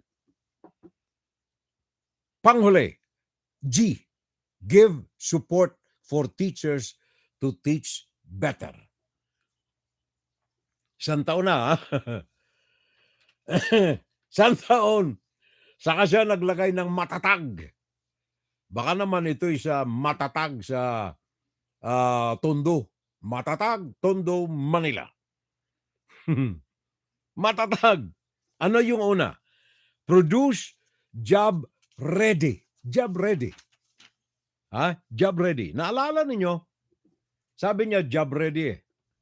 So, in connivance with Gloria Macapagal-Arroyo, mga kababayan, yung kasalukuyang kinder plus 12 plus 4, ibig sabihin, kindergarten, tapos elementary, 6 na taon, high school, 4 na taon, at saka additional 2 years, 4 na taon. 2 taon. So, 4, 6, and 2. So, 12 bago ka umakyat sa college. Yun ang kasalukuyan na pinairal sa bansa. Nag-uusap sila ni kanyang Alipores, Gloria Macapagal-Arroyo. Sabi ni Secretary Sara Duterte, Glory, pwede ba gawin mo na lang na para may makita naman na magandang ginawa ako sa opisina? Gawin natin na lang, wag mo nang baguhin yung 1 plus 10 plus 1 plus 12. Wag na. Ayusin na lang natin, baguhin ng konti. Gawin mo na lang 1 plus 10 plus 2 para maisunod ko na rin doon sa gusto ko, doon sa aking matatag na gawin ko na lang na job ready ang mga high school graduate. Job ready. So, grade 1, kindergarten, and then 6 na taon sa elementary, at saka 4 na taon sa high school. And then, dagdagang ko pa rin ng 2 taon para preparation kung gusto nilang mag-college. Para pagkatapos nila ng high school, ready na, job ready. Yun ang mga taong hindi nag-iisip. Kumbaga, wala silang naisip sa labas ng kahon eh. Hindi naman kasi ninalinya ito eh. Abogada ito eh. Nanuntok pa nga ito ng huwes. Di ba naalala ninyo? Nanuntok ng huwes. Vice President Sara Duterte. Hindi ito teacher eh. Kaya ano ang alam nito sa problema ng pagtuturo, maging ng curriculum? Kaya sabi naman ni Glory, ay sige na, ayusin natin ito. Sara, gawin ko na lang K plus 10 plus 2. Tama ka.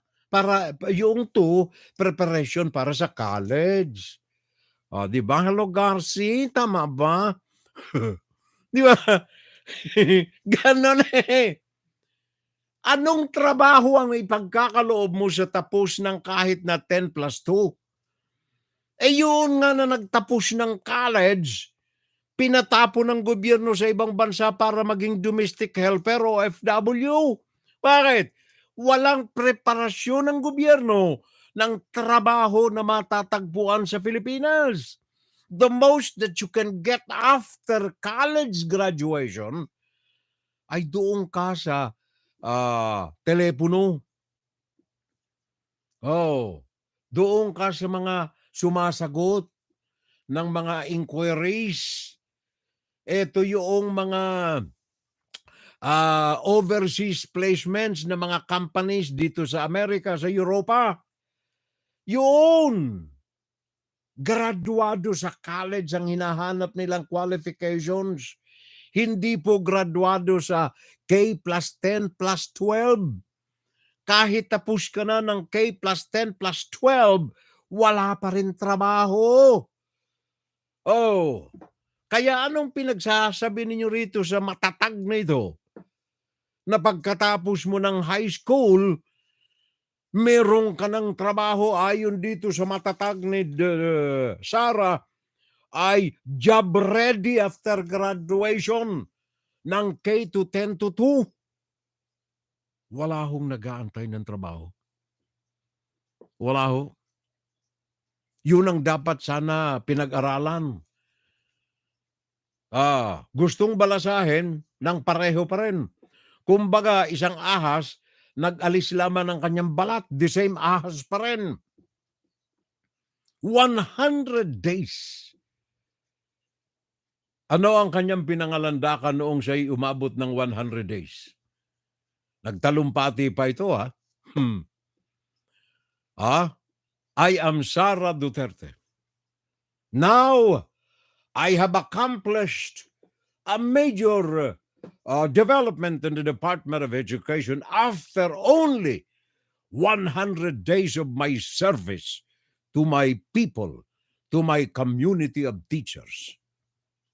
And what is it?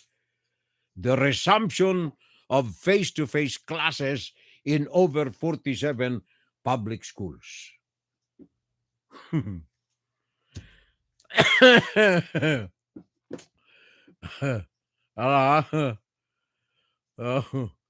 Patay mo. Pagkatapos ng 100 araw na nanungkulan si Madam Secretary Sara Duterte, receiving a salary grade of 318,000 a month, plus 6 undersecretaries, plus 22 other assistant secretaries, etc., receiving 181,000 to 205,000, 250,000. I am fully served by this qualified, well-earned people. 100 days. Ladies and gentlemen, I am proud to tell you, after 100 days of my service to the Department of Education, that I have resumed the face-to-face classes for over 47,000 public schools in the country. What else? Wala na po. Wala na po. You know, Oh, and mga kababayan, anong nangyari? ating nasagap Oh, sa palasyo sa mukhang no? yung ano? Recently. Oh. So, May sasabihin ka ba? Wala. Yun po. Yun lang. Oh, okay.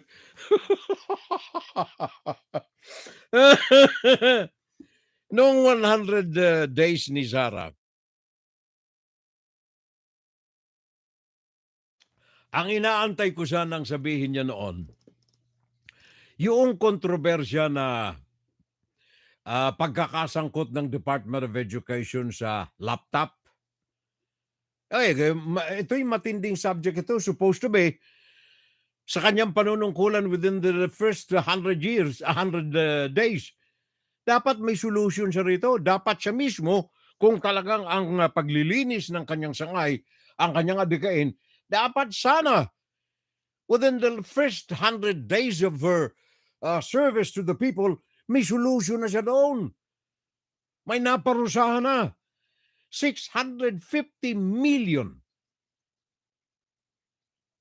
halaga ng mga laptops at iba pa. Nawala. Gawa ng overpricing. Pagkatapos, dapat sana, binalangkas niya na rin. Saan niya gagastusin yung kanyang intelligence and confidential fund na 650 million again. 650 million. Dapat doon sa 100 days, niliwanag niya, mga kababayan ko, my dear friends, my fellow teachers, kung fellow teacher nga siya, I would like to assure you that the 650 million that I've asked for my confidential and intelligence funds will be used for productive purposes. Like for example, ganito, wala siyang binanggit. 100 days ng kanyang panunungkulan, pinangalandakan niya na siya'y naibalik na ang mga pagtuturo sa mga classrooms. Classrooms. Pag-usapan natin ng mga classrooms, mga kababayan. Mga classrooms kasi Teka ha, ako tuwan-tuwa sa mga classrooms Okay. 100 days, Sara Duterte. Naibalik niya sa mga classrooms ang 47,000 public schools. Binalik niya face-to-face. Anong inabutan ng mga eskwela? From 100 days of then to 1 year now, today, May 27. Ano ang kalalagayan ng mga classrooms na ito, mga kababayan? Hindi ito pambobola. Hindi rin ito paninira. Facts, figures, mismo sa galing ito sa Department of Education. Up to now, May 27, merong 327,851 classrooms ang supposed to be existing sa kasalukuyan. Ayokong gamitin ang salitang ginagamit sa kasalukuyan. Sabagat sadly, out of 327,851 supposed to be usable classrooms, ang nagagamit lamang dito 31%. Of 327,851 classrooms all throughout the country, ang nagagamit lamang dito, Madam Sara Duterte, 104,538. 1/3. Sabi ng asawa ko, ha? Ha? Matakay mo. Ladies and gentlemen, I am proud to say that in my 100 days in service, I am very proud to announce to you that the resumption of face-to-face classes in over 47,000 public schools now is in effect. 47,000. Department of Education, school buildings and classrooms current. Usable number of classrooms, 104,538. And that is only 31.83% of the total supposed to be 327,851 classrooms. 189,328 kailangan ang mga pag-repair, pag-ayos. Sabagat mga butas-butas na bubong, mga sirang bintana, walang mga upuan, bitak-bitak na sahig, bitak-bitak na mga dingding, yun, 189,324. 21,727 hindi na talaga pwedeng gamitin, mapanganib sa mga mag-aaral for condemnation. Yan ang kalagayan po ng ating mga eskwelahan. Ano ang sabi ni Madam Secretary Duterte? Wala. Ang sabi ng mga teachers, kailangan po natin dito kaming mga nakakaalam, kailangan namin at least 100 billion para magastos maayos itong mga existing usable and non-usable classrooms. Sabi ni Duterte, hindi pwede yun. Wala tayong pera riyan. Walang pera. Salary teachers. Matagal nang nananawagan yung mga guro. Wala tayong pera. Walang pera. Sabi ng report ng Manila Times, mismo na hiningi ng mga miyembro ng mga guro kay Sara Duterte, Ma'am, kailangan po natin at least 100 billion para po maayos natin. Huwag nang dagdagan yung mga buildings. Ayusin na lang para magamit uli. Huwag nang dagdagan. Di na namin kailangan ng dagdag. Although kailangan natin ng additional 25,000 na mga teachers. And to be perfect with the numbers, yung equation between teachers and students, at least 30,000 teachers ang kailangan natin. Sabi ni Duterte, hindi, ala tayong pera. Wala man. Hindi tayo pwede rin kasi mawawalan ng pangsahod itong aking mga undersecretary. 205,000 a month yun eh. At saka yung mga assistant secretary ko, 181,000 din yan a month. Sabi ni Michelle, kasi hindi yan sahod niya noon. Sabi ni Michelle, kaya sabi ni Sara, ayoko naman na mabawasan ng aking undersecretary at saka yung aking mga assistant secretary. May mga pamilya yun, 185,000 a month ang sahod nila. Yung under 205. Ako bilang secretary ay 320,000 ako, pwera pa yung intelligence fund at saka yung aking confidential fund. Kayong teacher, pagdamutan na muna ninyo. Malaki na yan 12,000? Ang laki niyan. Gawin pa namin 30,000 kasi may konti na allowance. May 1,000 ka isang araw? Malaki na yan. 5 ang anak mo, ay mas lalong okay. Kain mo lang nila 2 kain maghapon. Huwag mo ng 3. Malaki na yan Mabuhay naman yan, magtanim kayo ng kamote. Yun na lang idagdag ninyo sa pananghalian at saka hapon ng kamote. Di ba? Kita na ninyo. Yun mga kababayan. Yun. Ayoko na sanang pahawigin pa ito eh.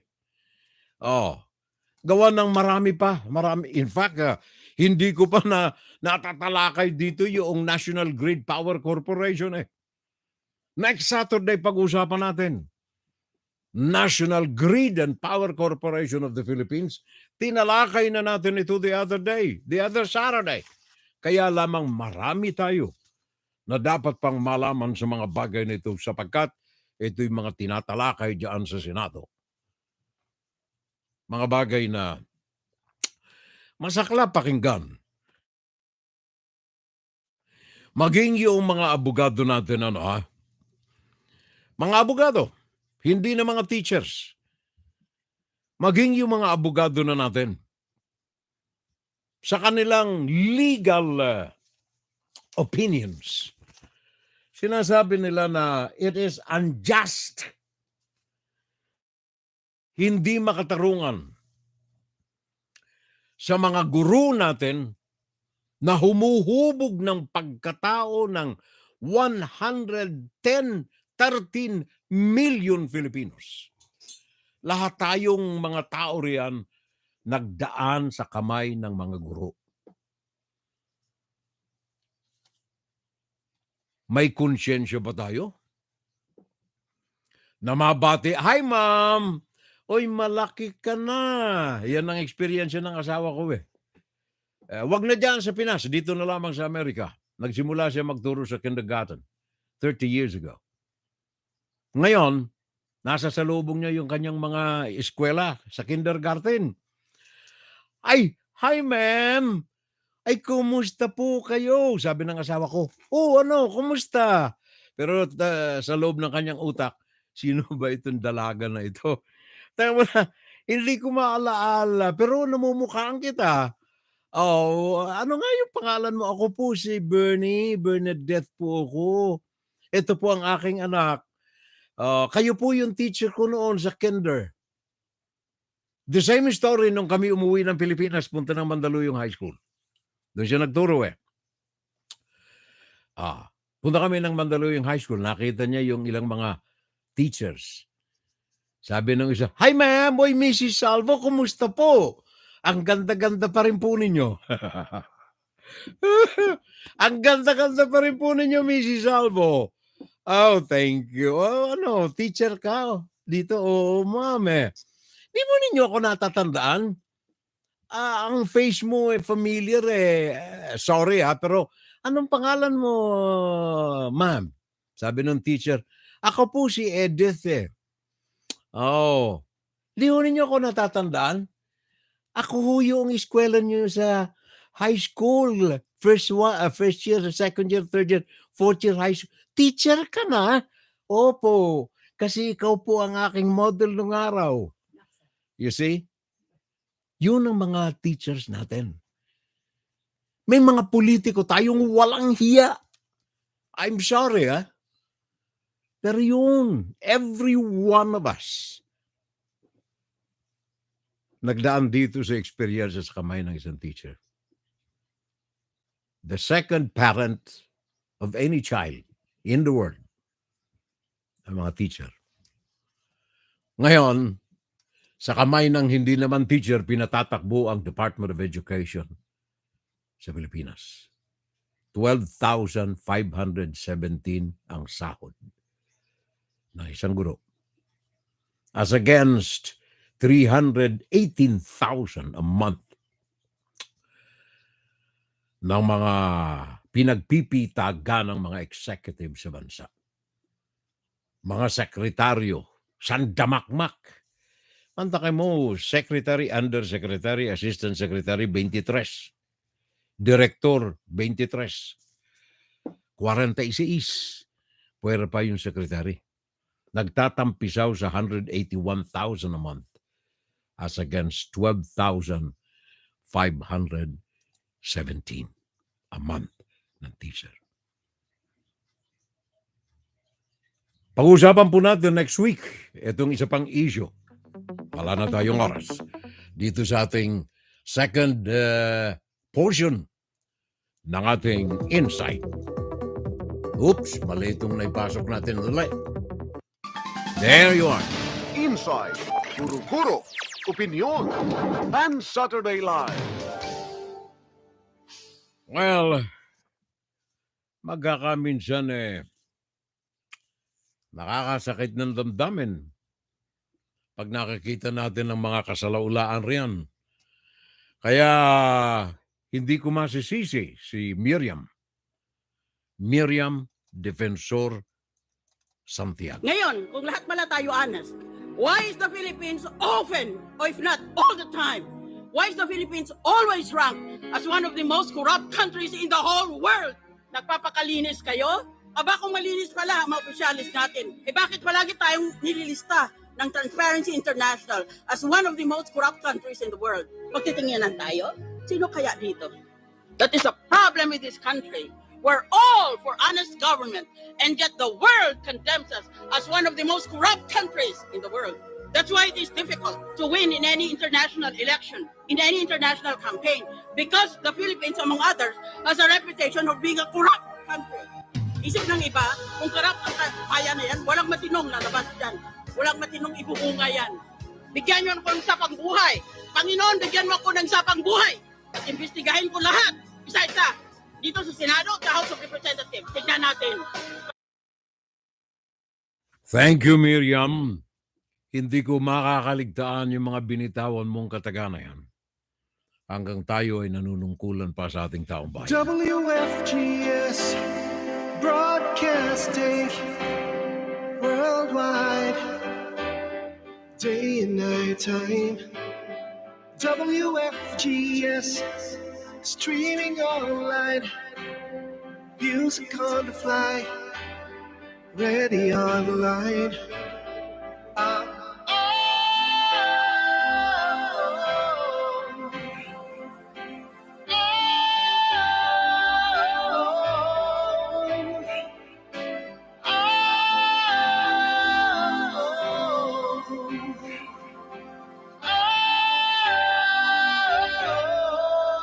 Listen to the top songs of great performers now streaming on w.fgs.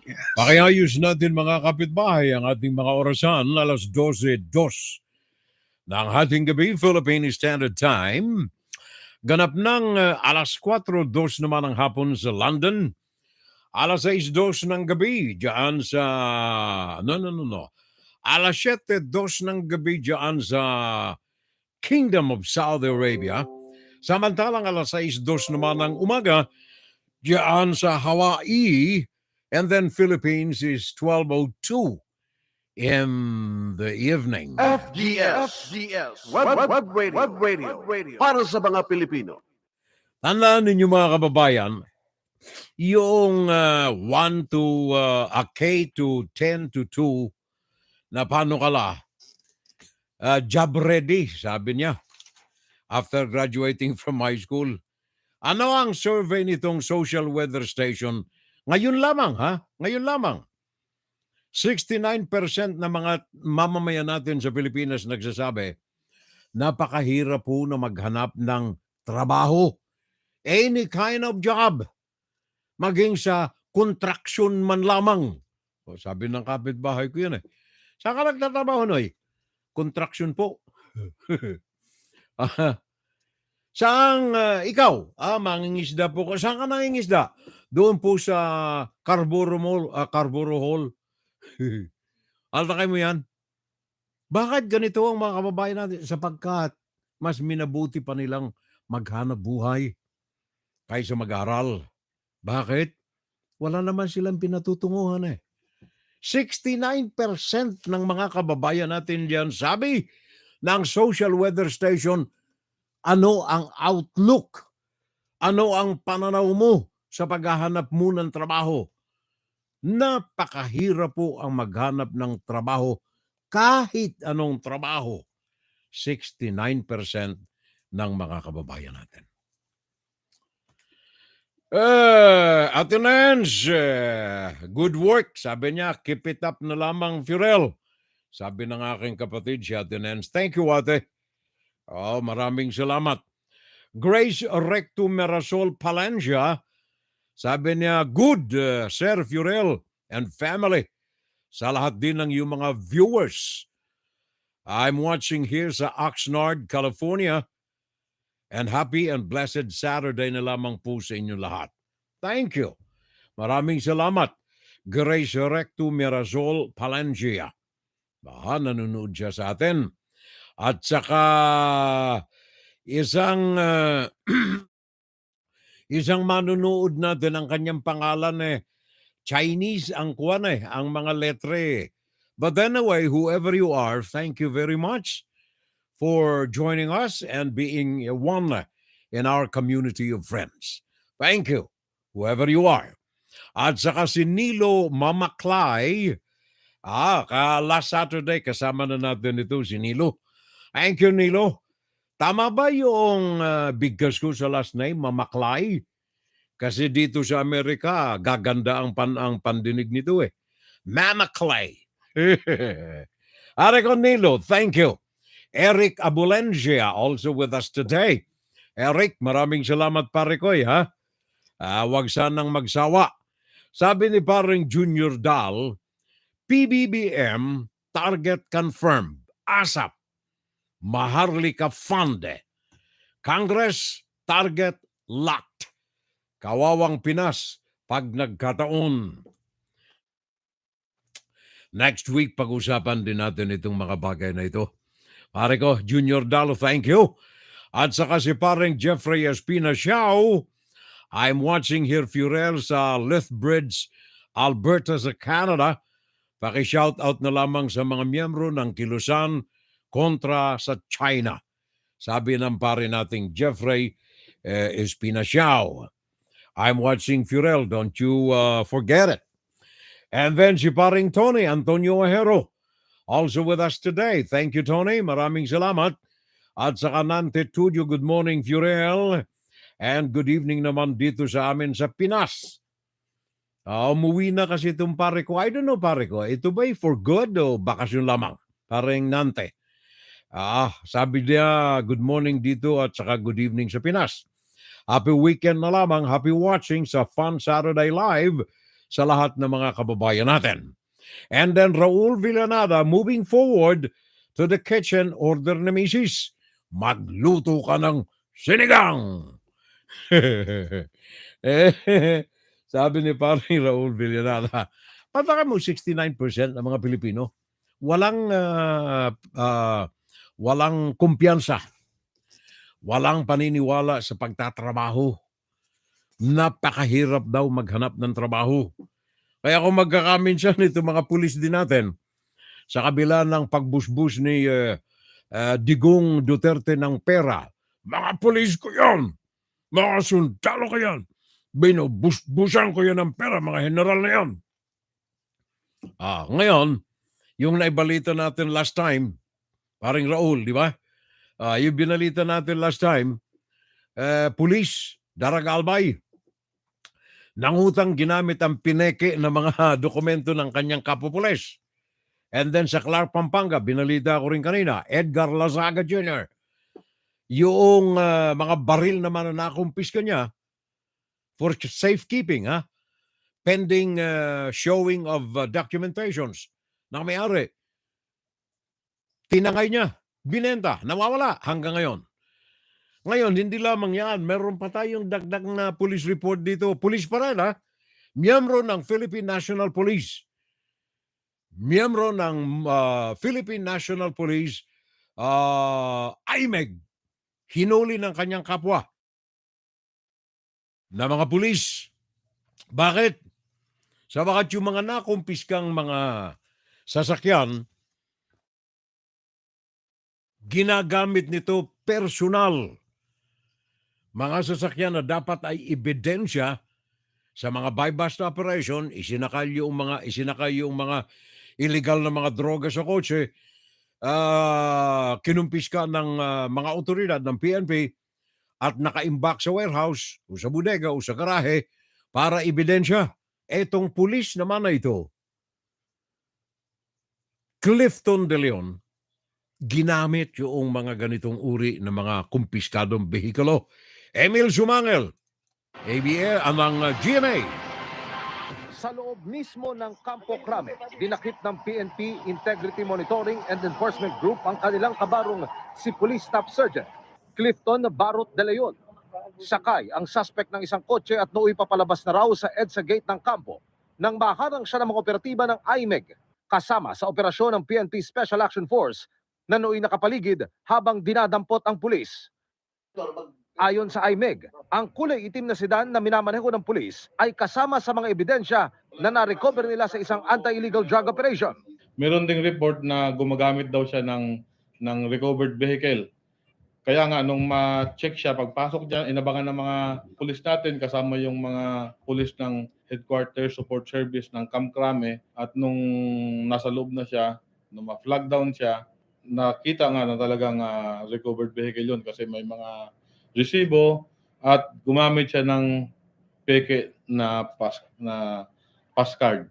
Sa investigasyon ng IMEG, ang dinakip na si De Leon ay kasama sa higit 30 operatiba ng PNP Drug Enforcement Group o PIDEG na nirelieve at inilipat sa Personnel Holding and Accounting Unit o PIHAO dahil sa questionabling 990 kilos drug raid ng mga pulis noong October 2022. Talagang matigas ang ulo. Pwede siyang matanggal sa serbisyo kasi grave offense din yan. Ayon sa IMEG, mabigat ang kaparusahan dito lalo na sa kaso ni De Leon. Bawal po sa atin na gamitin yung mga recovered vehicle natin, lalo na yung mga ebidensya. Samantala sa Ginobatan Albay, dinakip ng IMEG sa pamamagitan ng drug buy-bust operation si Patrolman Joshua Sereno Resentes na naka-assign sa Regional Headquarters Support Service sa Bicol Region. Ayon sa IMEG, may mga ebidensya silang magpapatunay na sangkot sa illegal drug trade si Resentes. Dati na itong may report dito sa IMEG na siya ay involved sa pagbebenta ng illegal drugs. Kaya nung magkaroon ng tiyempo itong mga pulis natin sa Kabikulan, kasa sila ng buy-bust operation. Para sa GMA Integrated News, Emil Sumangil Lakatutok, 24 oras. Thank you. Thank you, Emil, pare ko. Maraming salamat. Natatawa ako rito kay paring Soke. Sok Efren Demerano. Sabi niya, pare ko, meron ding isang dating pulis naman ito. Hindi lamang ordinaryong pulis, ha? High-ranking pulis. Dating police officer. Lumuhod sa Senado.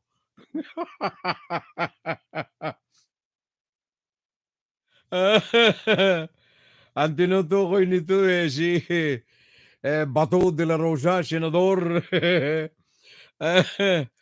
Alam mo, sabi ko na nga, nabanggit ko na itong bagay na ito last broadcast natin Namimiss ko yung metodo, yung procedural method ni Dick Gordon sa investigasyon sa Senado.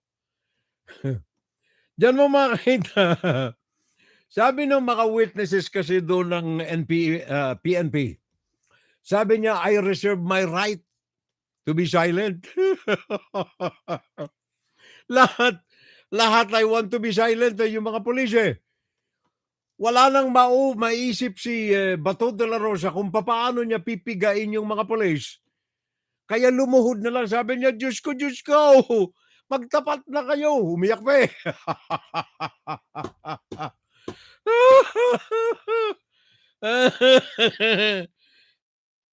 Yun. Kaya namimiss ko yung mga matatalino sa Senado at saka Kongreso Wala na.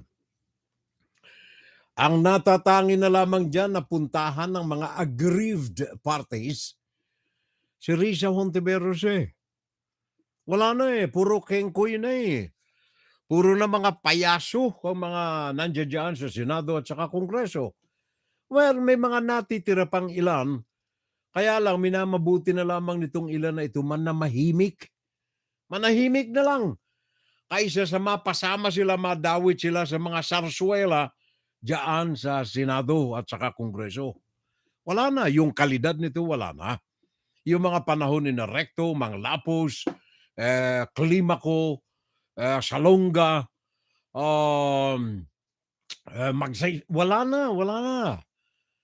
Wala ka na talagang makitang ganyang mga dekalidad. Naandyan, mga artista na may hearing, sinusuklayan yung bigote. Tingnan mo ang pagka-alang kakwenta-kwentang tao nito. Ha? Akala niya may shooting pa eh. Kumuha ng suklay, sinuklay yung kanyang bigote habang nasa proseso. Kita ka ba ng taong ganyan? Walang karespeto eh. Wala. Minsan nakakahiya na eh. Di ba? Kung ikaw ay nandirito sa ibang bansa, tapos may nakausap ka, hey, Fiorello, you're a Filipino blood, right? Yeah, of course, I am. What's going on with your politics in the country? You have senators who are, di ba? Wag na, dat na. Nakakahiya, di ba? Nakakahiya eh. Di ba, parang Ed?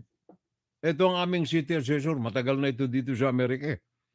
Dito na rin ito tinubuan maisa-isa, mangisa-isang, anong tawag niyan? Uban. Di ba? Dito na siya nakapitas ng American Dream at saka yung kanyang may bahay. Kaya ngayon, si parang Ed Tolosa, palamil-lamyer na. Kapag meron siyang vacation sa kanyang opisina, na pwede niyang samantalahin, otherwise mapoporfeit. Bakasyon. Biyahe sa London, biyahe sa Egypt, biyahe sa kung saan-saan. Ngayon bumalik na.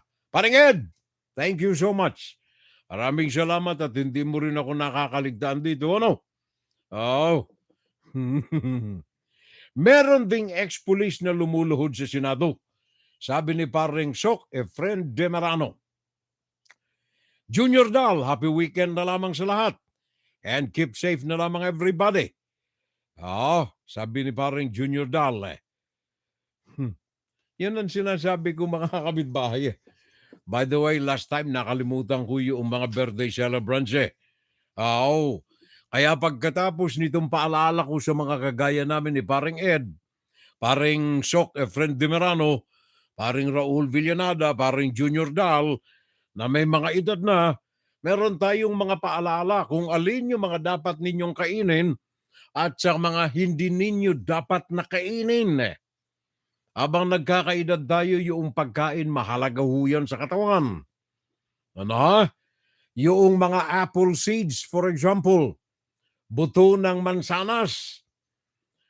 Kapag ito ay hindi niluto o kaya nakagat natin, wag nating lulunukin. Sabagat ang maraming content nitong mga buto ng mansanas ay nakalalason.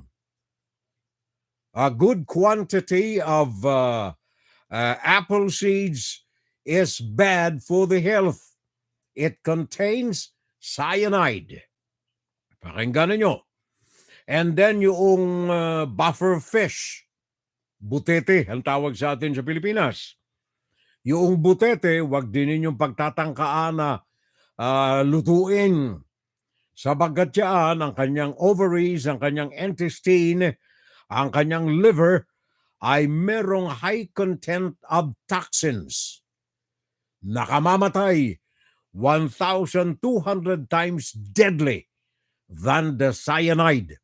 Yan ang buffer fish, ang tawag dito ay fugu, ang tawag sa atin ay butete. And then, anong tawag nito? Rhubarb. Ito ay may dahon na kagaya ng gabi o kaya natong sa Bicol. Reddish brown ang stalk nito o kaya ang tangkay. At ito ay may lason din na tangay. Pakinggan na lamang natin ang detalye galing dito sa kaibigan natin, Dr. Mike. Ang kanyang mga ipinagbabawal na pagkain. Okay, I admit elderberries are delicious and actually not poisonous if cooked and ripe. But the rest of the tree they grow on, including its twigs, leaves, roots, and seeds, contain bitter alkaloids that produce hydrocyanic acid. If elderberries aren't fully ripe or strained properly when they're processed, they can cause nausea, vomiting, and severe diarrhea. According to the CDC, there was actually an instance when 8 people attending a religious ceremony in Monterey County were airlifted to the hospital after drinking a special juice that had been made with, among other things, elderberry leaves and branches. They all survived, but not before violently vomiting, just 15 minutes after drinking the juice. Make sure you know who's making your drinks and with what. And then red kidney beans. That's Actually, right. a lot of legumes can cause an upset stomach when undercooked, but red kidney beans certainly take the cake. And that's because red kidney beans contain a natural protein called lectin. Within just a few hours of consuming PHA, symptoms of nausea, vomiting, diarrhea, and abdominal pain may appear. This PHA is the bean's natural defense system, like our immune system. But rest assured, as PHA is destroyed by proper preparation, and legumes are most definitely a healthy source of protein if properly prepared. But it's not just a matter of cooking them.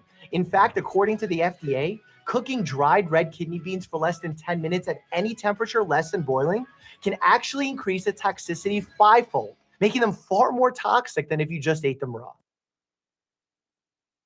Castor oil seeds or beans. Castor oil is notoriously known for being used as a laxative to help you poop. Specifically, it's a stimulant laxative, meaning that it increases the movement of the muscles in the intestines, helping out with constipation. However, if you watch the show Breaking Bad, or my reaction to the show, you know that the deadly poison ricin, shown on the show, is made by crushing castor seeds. It is reassuring to know that to make castor oil from the seeds, we use heat during the oil extraction process to actually destroy the toxin.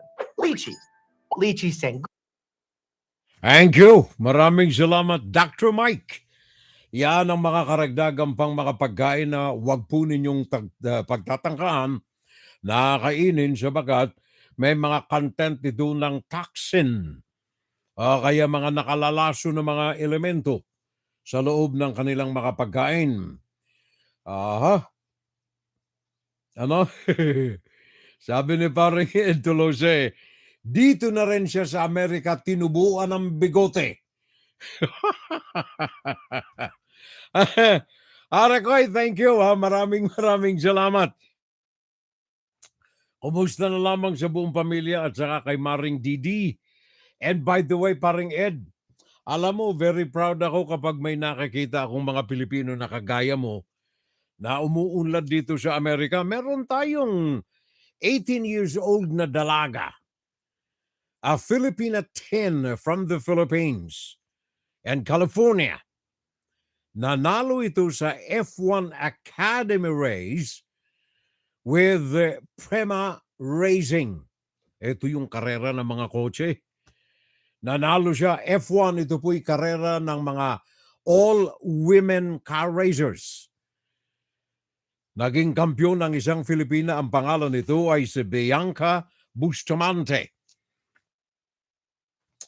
18 taong gulang lamang ito, the first Filipina to win in an F1 Academy racing with Prema, Formula 4 level racing championship series founded by Formula 1. Ito'y taga Laguna dyan sa Pilipinas at nakatira sa San Jose sa California. Anak ni Daryl O. Young at saka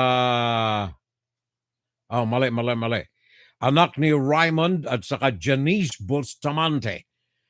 Raymond and Janice Bustamante at ang kanyang business manager ay si Daryl O. Young. Congratulations! Yun ang magaling natin na car racer, babae pa man din. And of course, hindi lamang yan, nais na rin nating mabati yung mga birthday celebrants. Mga nakaligtaan nating celebrants nung last week. Unahin natin ito ngayon. I'm just calling, wish you happy birthday. And you're always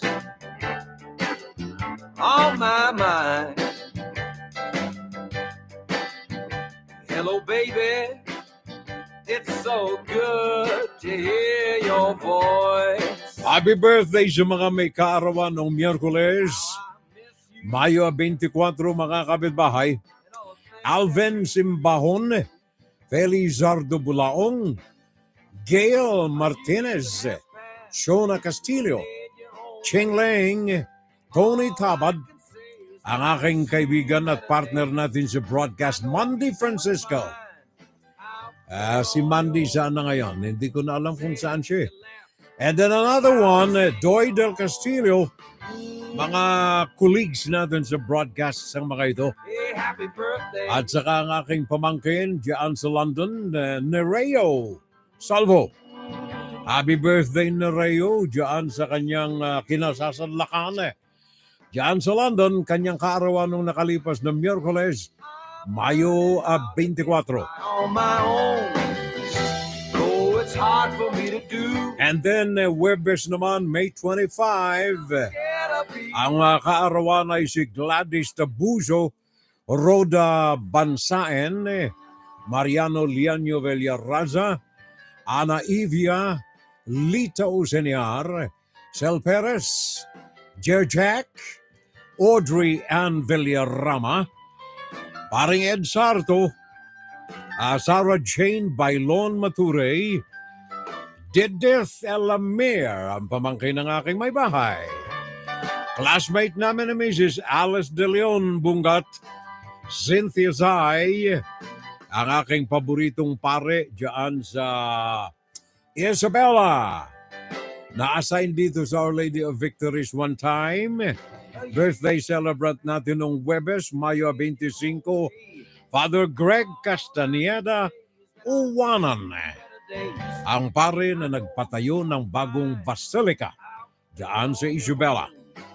Since you left, this house ain't a home. Mga may kaarawan naman kahapon Friday, ang aking pamangkin Raul of Lanida. Happy birthday kahapon Friday. Noli Salvo, also pamangkin. Happy birthday kahapon.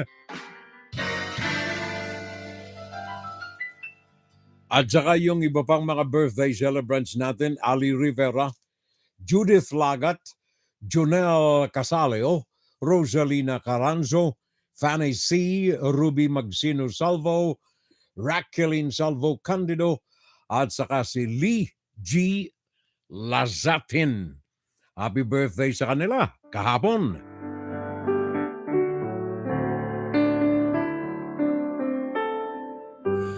Ngayong araw na ito ng Sabado, ang ating mga kaibigan dyan, pare ko isa sa mga nanonood sa atin, lagi nating kaagapay.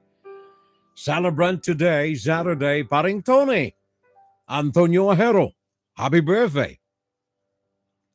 Saka si Carmelo Guanzon, Alma Salvo Lara, Princess Perez, Ramon San Andres, pare ko diyan sa Naga City.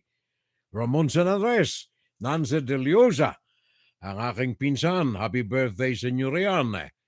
And then, Wow, happy birthday. Fes Buates Lunas, Wow, celebrate. and Councilor Bade de Una. Celebrate with you. That day is finally here, and so we sing for you.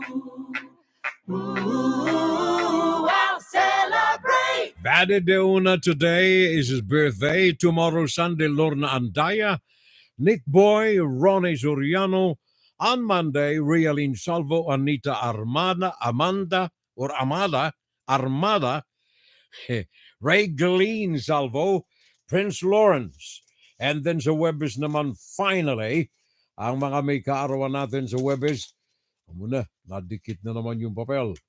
Sa Webes naman ang mga may kaarawan, Jessa May, Glorian Angeles, Carlito Pucholo Malilin, pare ko happy birthday on Tuesday. Nice, Broas Presa, Lourdes Avencinar, Purita del Rosario, Mary Ann Bulawan, Marinel Kita Sigwa, at saka Cecilia Quirino. Sila mga may kaarawan sa araw po ng Webes. And of course, hindi kumpleto ang mga kaarawan na ito kung wala tayo ng endorsement ng kaibigan natin, parang Jundi.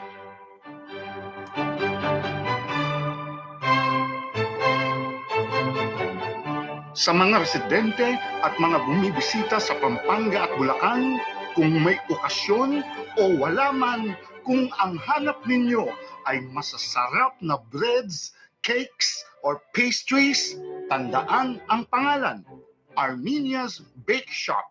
Armenia's. Sa Armenia's, makabibili kayo ng mga dekalidad na breads, cakes, or pastries. Sigurado makukontento kayo sa mga breads, cakes, or pastries ng Armenias kahit ikumpara pa ninyo sa iba. Subukan na ninyo. Tunay ninyong maiibigan. Bili na, order na, grab food na, now na. Armenia's Bake Shop. Bring home the best tasting breads, cakes, and pastries. Visit Armenia's Bake Shop on Facebook for details. Thank you, pare ko'y. Maraming salamat, Junji. Yan ang kaibigan natin, naglalamyerda ngayon dyan sa Pansol. Sa Pansol, Sorsogon, Pansol, Laguna. Sa mga hot springs riyan. Well, of course, ang Armenia's Cakes, Breads and Pastries, matatagpuan sa Plaza Burgos sa Guagua, Pampanga, katapat ng Ministop, Kingsborough Building, San Fernando, Pampanga, katabi ng SNR, Diamond Subdivision, MacArthur Highway, Balibago City sa Angeles, ianay sa tapat naman ng Savers Mall, Santo Rosario, Santo Domingo, Angeles City sa Pampanga, katapat ng Super 8 at katabi ng Metro Bank. And of course, yung Armenia's Cakes, Breads and Pastries, MacArthur Highway sa Malolos, Bulacan. Right now, pwede na kayong magstay in or eat in dyan sa Armenia's. Nagsisilbi na rin sila ng mga hot and cold coffees at mga pastries para makapaggamit tayo ng ating mga computers, ng ating mga laptop, ng ating mga cellphones. Pwede tayo mag-internet, pwede tayo makinig ng Fun Saturday Live dyan sa Armenia's. Armenia's Cakes, Breads, and Pastries. Thank you very much. Paalala po natin yan sa lahat. Nakita na ninyo? Paalala natin yan eh. Kaya do you remember? And mga kababayan, ating nasagap sa palasyo. Anong nasagap mo nga pala? O sige, message mo naman doon sa mga hindi nabudol. Yung mga hindi nabudol, I'm pretty sure pinagtatawanan niyo kami ngayon. Hindi naman. Alam mo yan na isang bagay na meron kami. We welcome. Kasi lahat naman tayo nagkakamali eh. Tsaka minsan, nabula tayo eh. Aminado naman tayo nabula. Aminado tayo na bola, pare ko. Raul Villanada, have a nice weekend to you too. By the way, meron pa tayong naalala. Sabi ko na nga, I am proud to be a Filipino-blooded American eh. Merong yung dyan sa California, hindi California, saan ito? Michigan or Chicago? Let me see, sandali. Merong kinilala, binigyan ng award, first, nangungunang Michelin Star Award, Filipino restaurant. Filipino restaurant. At ito ay unang-unang pagkakataon and first among Filipino restaurants in the United States.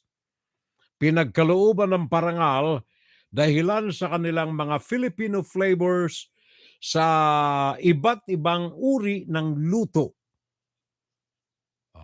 Maganda ito, pare ko'y Chicago. Ang restaurant, ang pangalan nito ay Kasama. Kasama Restaurant sa Chicago, pag-aari ng mag-asawang Pilipino. Pakinggan natin ang report ni Jacqueline Lee. Celebration of Asian American, Native Hawaiian, and Pacific Islanders Heritage Month. By the way, hold on, Jacqueline, Hold on, Ito po ay hindi Pilipino. Itong report na ito, galing ito dito sa GMA News 7, dito sa amin, sa Chicago. Sa Chicago. Hindi po ito ang GMA dyan sa Pilipinas, kundi ito ay GMA dito sa Chicago. Pakinggan natin ang katuwaan ng mga anchors ng GMA 7 kaninang umaga. Ang kanilang sinasaluduhan, restaurant na pag-aari ng mga Pilipino, nakatanggap for the first time ng first Michelin Star Award. Okay. balikan natin itong programa, morning show ng GMA Chicago. So Go ahead. unique. Jacqueline Lee is here with the story. Hey, Jacqueline. Good morning, Michael. We sat down with chefs who are really proud of their heritage, putting their own spin on popular dishes, creating a fusion of flavors that is not only bringing people together, but also informing others about their culture.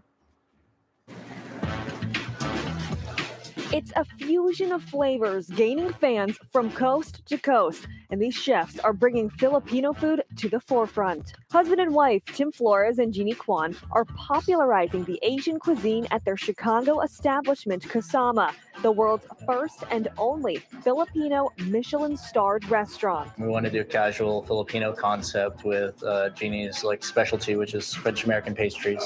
And so Kasama means together in Tagalog.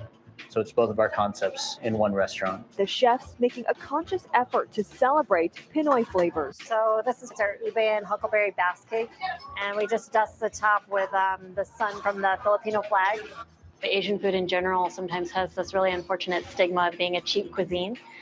So we really wanted to put our twist on it and elevate it. Basically, this is a take on the Italian beef combo sandwich. So we're using our house-made longanisa sausage, and then we do a shaved pork adobo, which is sort of like the unofficial national dish of the Philippines. In New York City, Kimberly Camara and Kevin Borja use traditional Filipino flavors in one of America's most highly revered pastries. We're bringing Filipino cuisine to the masses. And we always really say that donuts is really just a vessel. New York Business naman ito, quickly growing since its start during the pandemic, producing more than 1,800 donuts every week. All the flavors really evoke nostalgia if you are Filipino. The flan recipe, used in one of their most popular donuts, was passed down from Kimberly's late Lola, or grandmother. From flan to ube, Kimberly hopes to connect her customers with her Filipino culture and heritage. I know that if it was meaningful to me growing up, that it's meaningful to another Filipino or Filipino American out there. And of course, they put a lot of heart and love into their donuts. So what friend would I be if I didn't bring you guys some of those donuts to try? We're gonna put a lot of love into eating these donuts. Thank you very much, Jacqueline. Thank you very much, Jacqueline, also, for bringing that beautiful news for the Filipino community all throughout the United States and, of course, everywhere in the world, including those in the Philippines. Galing, ha? First Michelin Star Award sa Kasama Restaurant doon sa Chicago. And then, dito naman sa New York, ang pangalan ng bakery naman ay Cora, K-O-R-A. Binago lamang yung Corazon, pangalan ng lola ng may-ari. Ginawang K yung C. Cora Restaurant sa Queens, New York. Ito naman ang naging tampulan ng atensyon. Yan ay donuts diyan sa Queens, New York. So, sa New York ay Cora Bakery, sa Chicago, Kasama Restaurant. Magaling ha? Thank you. Maraming salamat. Kaya kayo mga naandyan, paring Jerry Conto. Thank you. Maraming salamat, pare ko'y. Proud to be a Filipino. Marjorie Salvo, thank you. Maraming salamat. Richard Nige or Nike. Alin dito ang tama, pare ko? Nige or Nike? Richard Nige or Nike. And then paring Raul Villanada. Sa lahat ng mga naandyan. And of course, yung mga naandyan sa YouTube, tahimik yung mga nasa YouTube natin. Madami sila riyan, pero tahimik. Thank you very much sa inyo, ha? Say something. Para naman nakakalabit din natin yung mga naandyan sa YouTube. Tahimik na tahimik eh. Lalo pa ngayon na kailangan natin ng konting ingay. Lalo na kayo mga naandyan sa Pinas. Kanina sa unang-unang mga minuto ng broadcast natin, binibigyan natin ng babala yung mga kababayan natin dahilan sa Super Typhoon Mawar o kaya Betty. Sabagat nasa loob na ito ng Philippine Area of Responsibility, ang lakas nitong taglay 189 miles to 195 miles an hour. nasa layong 1,000 miles east of Luzon. Sa mga sandaling ito, magkakaroon ng malaking epekto ito sa Lunes, Martes, Miyerkules. Yaan ay dyan sa Pilipinas. Dito sa atin sa Amerika, mga kababayan, baka hindi natin alam, paring Jerry Conto. Dito sa amin sa Amerika, ang NOAA, Climate Prediction Center, ang NOAA, National Weather Service, nagbigay ng paalaala sa mga kababayan natin dito sa Amerika na mag-iingat tayo, especially kayo mga nasa coastal regions din, facing the east side of the United States, meaning to say Atlantic Ocean. Meron tayong Atlantic hurricane season na ipinaalaala ang NOAA. Ito maaaring mga 12 hanggang 15 ang asahan natin na mga sama ng panahon sa silangang bahagi ng Estados Unidos sa loob ng nalalabi na 7 buwan nitong 2023. From 12 to 17. Pakinggan natin itong detalye ng report tungkol sa bagay na ito para maliwanag pong naiintindihan natin, makapagbigay tayo ng paalala sa mga kapatid natin, lalo na kung tayo mga nakatira dito sa lugar natin sa East Coast, facing the Atlantic Ocean. Pakinggan natin si Eric Sorensen ng Global News. If there were any doubts that hurricanes could pack a major punch in waters as far north as Canada, Fiona put those to rest last fall. 8 months later, memories of the swath cut by Fiona through Truro, Nova Scotia are still chilling for Nicole Leonardton. It's terrifying, the level and intensity that we're getting. Hundreds of year-old trees are not supposed to be depleted in a day. Fiona demonstrated that hurricanes can retain high winds in the North Atlantic, fed by increasingly warm ocean waters. The Canadian Hurricane Centre watches a huge area off Canada's east coast, where every year up to 40% of all Atlantic hurricanes come into their watch zone. Not all of these storms will have an impact on land. However, it gives an indication of the proportion of the storms in the Atlantic that find their way into our response zone. It's forecast to be a normal hurricane season, but that will mean 12 to 17 named storms. It's expected 5 to 9 of them will be hurricanes, and between 1 and 4 will be major hurricanes, with winds of 180 kilometers an hour or above. The U.S. National Oceanic and Atmospheric Administration says El Niño currents in the Pacific returning this year should tamp down hurricanes, but Atlantic waters warmer than last year will fuel more storms. That makes this year unpredictable. When we looked at it, we were like, wow, there's a lot of uncertainty this year in the outlook. Whoa. But what is certain, some storms will be fierce. These storms are going to continue to develop faster. They are going to be stronger. They will last longer. NOAA says new modeling coming this summer will improve forecasting further out.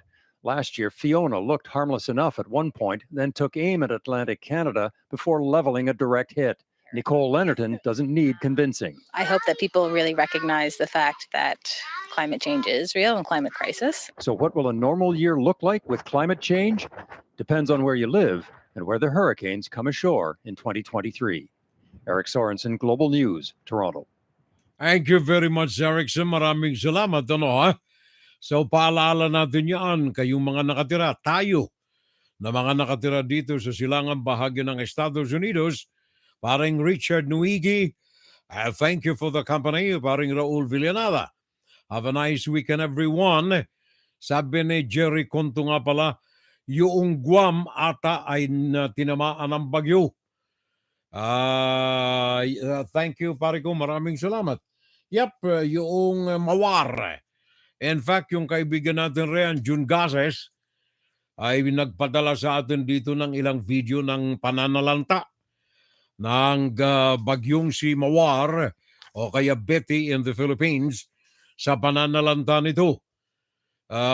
Nasa layo ito ng Apare, Cagayan, northeast of Apare, Cagayan at 1,000 miles away. Malayo. Kaya lamang napakalaki ng radius nito. Kaya't by Monday, Tuesday, Wednesday, si Betty ay maaring manalanta yung mga palikpik nito diyan sa mga karagatan at mga isla ng Batanes. Kaya ingat na lamang tayo. Ngayon, dito sa amin sa Amerika, ang pinag-iingat dito ay yung mga negosyante, yung mga nasa pamahalaan na namamahala ng mga infrastruktura natin. Kagaya ng mga pipelines, mga rail systems, mga communication systems, sabagat kinumpirma ng US State Department at in fact ito'y nagbigay na ng babala na ang China ay gumagawa tuloy-tuloy ng kanilang mga operasyon ng hacking. Ito ay pagnanakaw at pagpasok sa mga linya na maaaring magamit nila sa kanilang military o kaya political purposes. Hacking ng infrastructures, hacking ng oil and gas pipelines, hacking ng rail system. At yan ay babala ng ating US State Department. Hindi lamang sa mga nabanggit nating mga infrastruktura sa Amerika, kundi maging sa inyo na iba't ibang mga gobyerno sa daigdig kasama ang Pilipinas. Kaya lamang dyan sa Pilipinas, malaki-laki ang kailangang ayusin riyan. Gawa ng idinulot na damages ni Rodrigo Duterte dyan sa Pilipinas, na kung saan pinayagan niya yung kaliwa at kanang paa ng China na andyan na sa loob, yung kaliwang braso nasa loob na, yung kanang braso nasa loob na, ulo na lamang ang wala. Kaya nga sabi ko, gusto ninyo, gawain na lang ninyo kaming province, Fujian, pati Philippine province of China. Di wala tayong problema. Nakita na ninyo. Yun ang naging presidente ninyo diyan sa Pilipinas. Ngayon, ang problema natin dito, ayon sa tagapagsalita, spokesman ng US State Department, Matthew Miller, mag-ingat hindi lamang dito sa Amerika, kundi sa iba't ibang mga bansa sa daigdig. We are aware of recent activity by a People's Republic of China sponsored cyber actor to develop a presence in digital networks across the U.S. critical infrastructure sector. The U.S. government and close allies have released a joint cybersecurity advisory to help defenders identify and mitigate any such activity on their networks. And the U.S. intelligence community assesses that China almost certainly is capable of launching cyber attacks that could disrupt critical infrastructure services within the United States, including against oil and gas pipelines and rail systems. It's vital for government, network defenders, and the public to stay vigilant. It's why the U.S. government and a whole of government action has worked with the private sector to prepare for defenses, and we prepare private sector defenses, and we will continue to work with our allies and partners to address this critical issue. Thank you. Yan ang tagapagsalita po mismo ng US State Department, Matthew Miller. Now, speaking of the infrastructures in America, merong ikinatutuwa ngayon ang industriya ng computers, artificial intelligence in particular, and then of course mga semiconductors, dahilan sa unti-unting umuusbo ngayon ang popularidad at pagtangkilik ng mga semiconductor companies and manufacturing organizations dito sa Amerika, particularly ang NVIDIA Semiconductor Company, na dahilan sa malaking pagtangkilik tuloy-tuloy simula ng January of this year, ay napapabilang na ito sa organisasyon ng mga trillion club sa daigdig. Karamihan dito mga nasa Amerika. Ang mga miyembro ng trillion clubs na ito yung mga kumikita sa kanilang mga industriya ng mahigit sa 1 trilyon Nangunguna rito ang Apple, an American company, with 2.7 trillion. And then Microsoft, American company, with 2.33 trillion. And then Aramco, ito yung oil, with 2.05 trillion. And then Alphabet, ito with 1.54. And then Amazon with 1.20. And then Nvidia, malapit na. 940 billion. Malapit nang mag-trillion. Ito ang binabantayan ngayon na sooner in a few weeks, maaaring kasapi na ng trillion club sa Amerika at sa daigdig. Meron tayong detalye tungkol dito. Pakinggan natin para mas maunawaan natin. Global News. Is there no end to what artificial intelligence can accomplish? Riz GPT could listen to a conversation. What are your weaknesses? My greatest weakness is that I can get too focused. And feed you a response. Call it charisma on demand. Sandali ha, pakinggan natin uli. Ito ang sumagot dito. Pakinggan ninyo ang tanong. And then ang sumagot dyan ay artificial intelligence. Meaning to say, computer. O kaya ay robot. Pakinggan natin muli. Is there no end to what artificial intelligence can accomplish? Riz GPT could listen to a conversation. What are your weaknesses? My greatest weakness is that I can get too focused. And feed you a response. Call it charisma on demand. The engine fueling the AI boom was only unveiled in November, yet every major company is integrating ChatGPT in its platforms. ChatGPT is the most sort of fast-growing consumer app we've ever seen. NVIDIA, known for decades to gamers for their video graphics chips, also makes the microchips AI is run on, and saw its stock soar, pushing it onto the list of top 10 most valuable companies in the world. This is one of the most historical guidance raises of any large cap tech company in the last 30 years. It's a jaw-dropper, historical. It's a historical earnings for NVIDIA as well as the tech space. As the leading AI chip manufacturer, analysts predict NVIDIA's valuation to grow more, way more, with projections that they could overtake Amazon as the fourth most valuable company in the world. But not everyone is happy with the rate with which AI is growing.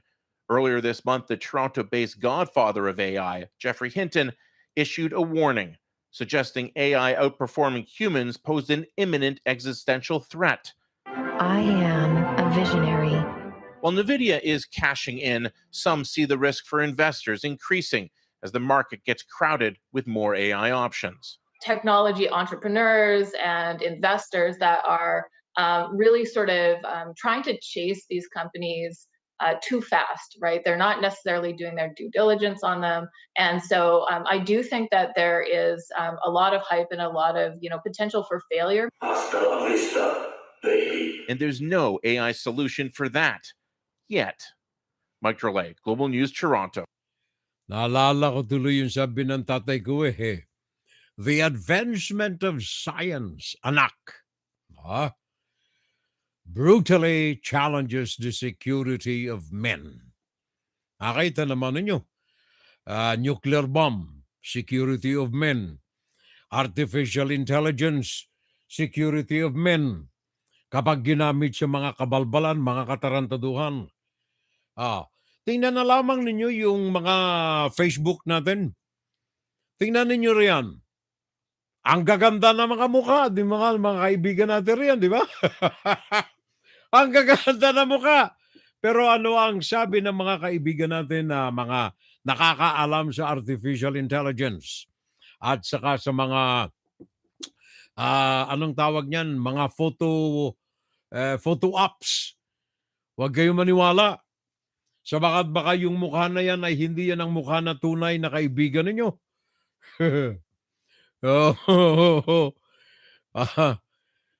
Kaya yung mga ganyan ng mga pagpeke, maging sa London, by the way, ikinatatakot itong mga pagpeke na ito. Sa mga dyan sa London sa kasalukuyan, maluwag na pinapapasok ng British government ang mga qualified na mga manggagawa. Kulang na kulang sila sa mga qualified, especially mga skilled workers. Ngayon, etong mga taga-Africa, Sri Lanka for example, particularly, merong mga sindikato ng mga criminal elements sa Sri Lanka na ginamit itong kaluwagan diyan sa London, sa United Kingdom, upang bumuo ng mga sindikato na magpadala ng mga unqualified na mga Sri Lankan sa loob ng UK. Ang ginagawa nila, kunyari, nais mong magtrabaho sa London.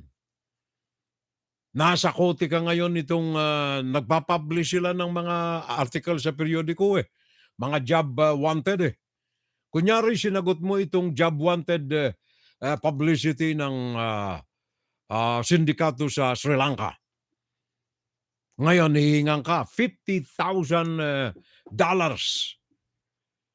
para makapagtrabaho ron. Ikaw naman na interesado ka, benta mo yung lupa, parang Pilipinas Benta mo yung lupa, benta mo yung kung ano-ano, makaipong ka lamang ng $30,000 to $50,000 para makapunta ka ng London magtrabaho. Sure job, sabi ng sindikato. Kami na ang bahala ng mga papeles mo. Nag-training ka sa ganito, tinapos mo ang ganito, graduado ka ng ganito, nursing professional ka, etc. Kung ano-anong qualifications.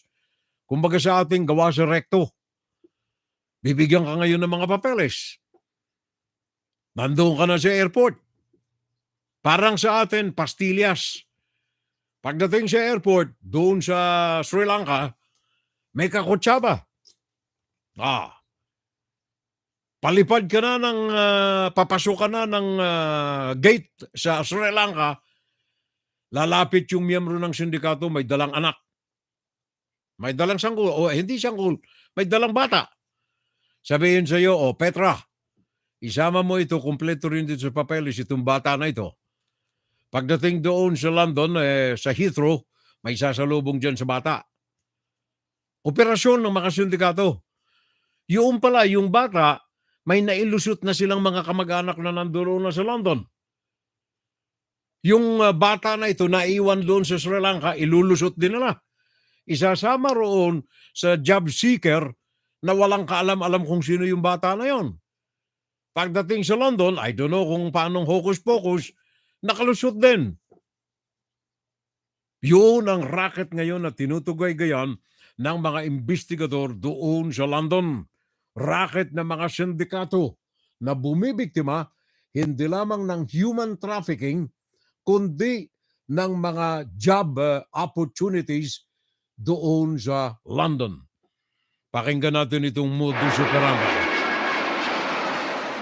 With legal migration to the UK reaching unprecedented levels, Sky News can reveal allegations that criminal gangs are putting people on planes and trafficking them by exploiting visas for skilled workers. We're calling this woman Mrs. A. When we meet, she's urgently seeking legal advice, claiming she's just one of the victims who handed over extraordinary amounts of money to come to the UK to fill Britain's job vacancies. She had no idea this was going to happen. Mrs. A says she paid what she thought were recruiters in Sri Lanka the eye-watering sum of £65,000 to arrange work in Britain as a carer. When I got to the airport, they gave me the work permit and the tickets and a boy. Mrs. A says at the airport, the recruiters gave her a 12-year-old boy who she'd never seen before and was told he had to travel with her. She says they used a fake Sri Lankan passport for the boy and falsely claimed he was her dependent so he could travel on the work visa they'd secured for her. It was last minute. I felt very scared but couldn't do anything about it. I didn't understand much. A voice of an It was only interpreter. after I arrived in the UK that I realized it was a big mistake. Mrs. A says when they landed at Heathrow Airport, the boy was met by people she didn't know and she never saw him again. Sky News has been told about a number of similar cases where the entitlement to bring dependents on a skilled worker visa is being abused. Just a few weeks ago, another woman, it's claimed, also flew to London on a work visa and brought 3 people with her, posing as her husband and children.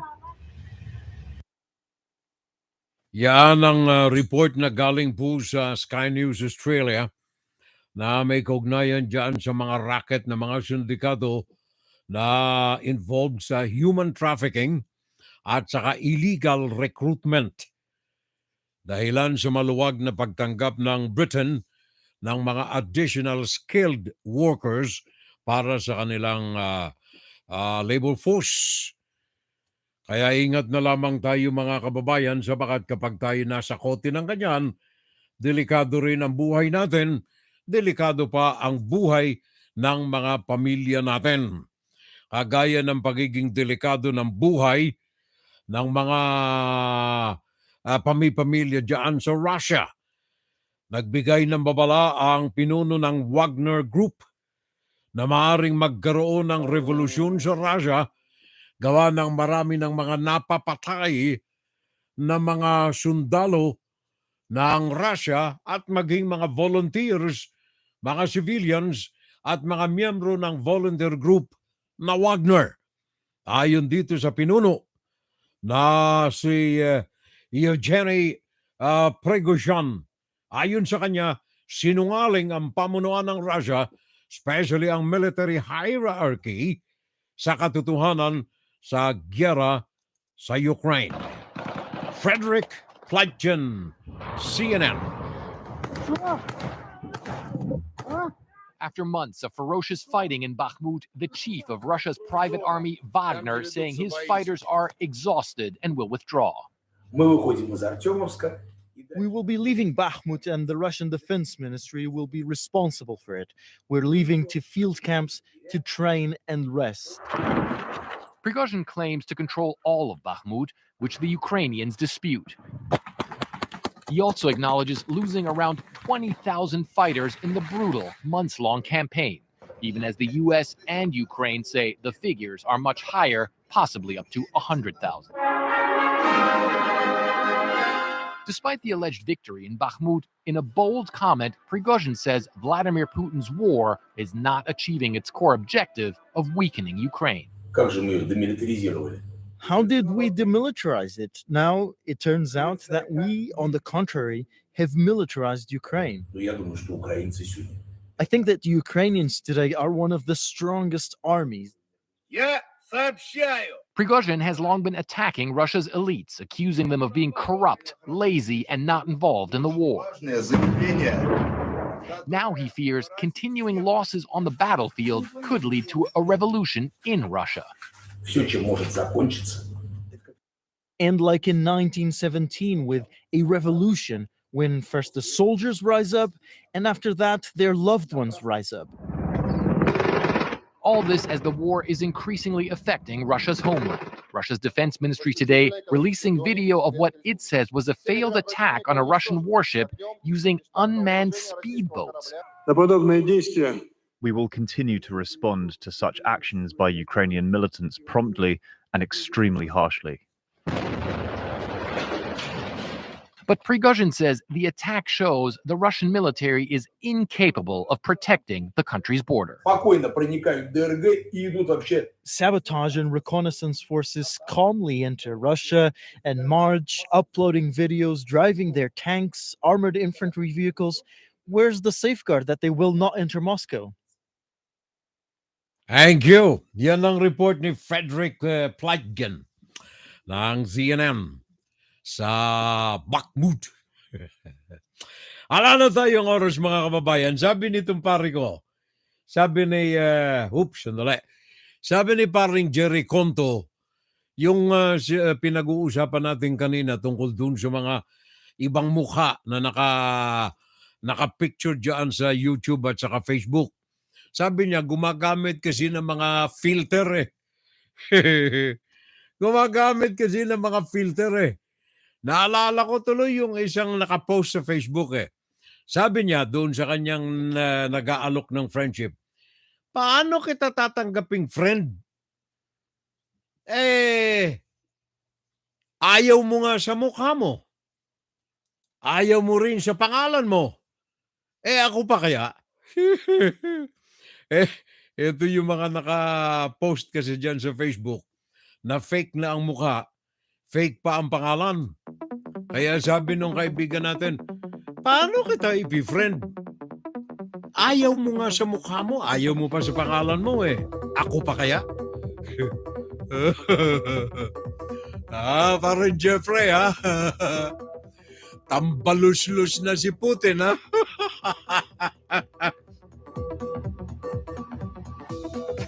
Tambalus-lus na Malta mo yan, Secretary of Education yan, pare ko Pagkatapos gagamit ka sa public address mo ng mga kataga na ganyan, tambalus-lus. Para yan si Robin Padilla. Nagsuklay ng bigote habang nasa kalagitnaan ng sesyon ng Senado. Re-respetuhin mo ba itong mga taong ganito? Wala na tayong oras, pare ko. Bukas na muli o next Saturday uli ang ating insight. That's the way to deal with serious issues. Until next Saturday, mga kapitbahay, sana'y basbasan tayo ng pumay kapal na patuloy tayong bigyan ng ganitong lakas pa rin. Kahit na may mga iniinda tayo sa ating katawan. Para sa kapakanan ng ating taong bayan. Kusang palo na ginagawa natin. Para sa bayan, for the country, of the country, and by the country. Sabagat mahal natin of the people, for the people, and by the people. Sunday bukas, magsimba tayo, kapitbahay. Long weekend sa amin. Thanksgiving. And of course, good morning, good noon, good afternoon, and good evening to all FSL community. Gandang umaga, magandang tanghali, magandang hapon, magandang gabi sa inyo lahat. Diyos mabalos, maray na aga, maray na udo, maray na hapon, maray na banggi sa gabos. Namumutan ko kamo. I love you. Love my family. I love you all. I love my country and my adopted country. Sa aking may bahay, the source of them all, and the source of it all, I love you, Neng. I love you. Happy Memorial Weekend. Okay. Memorial nga pala, hindi Thanksgiving. Happy Memorial Weekend to everyone. Until next time. Salamat po.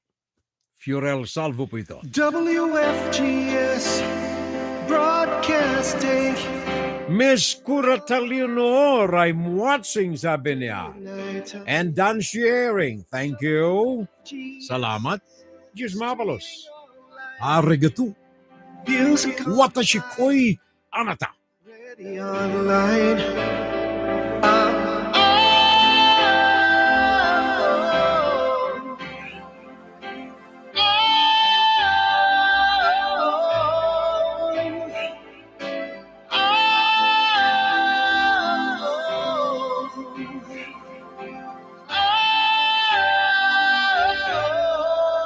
Listen to the top songs of great performers now streaming on w.fgs.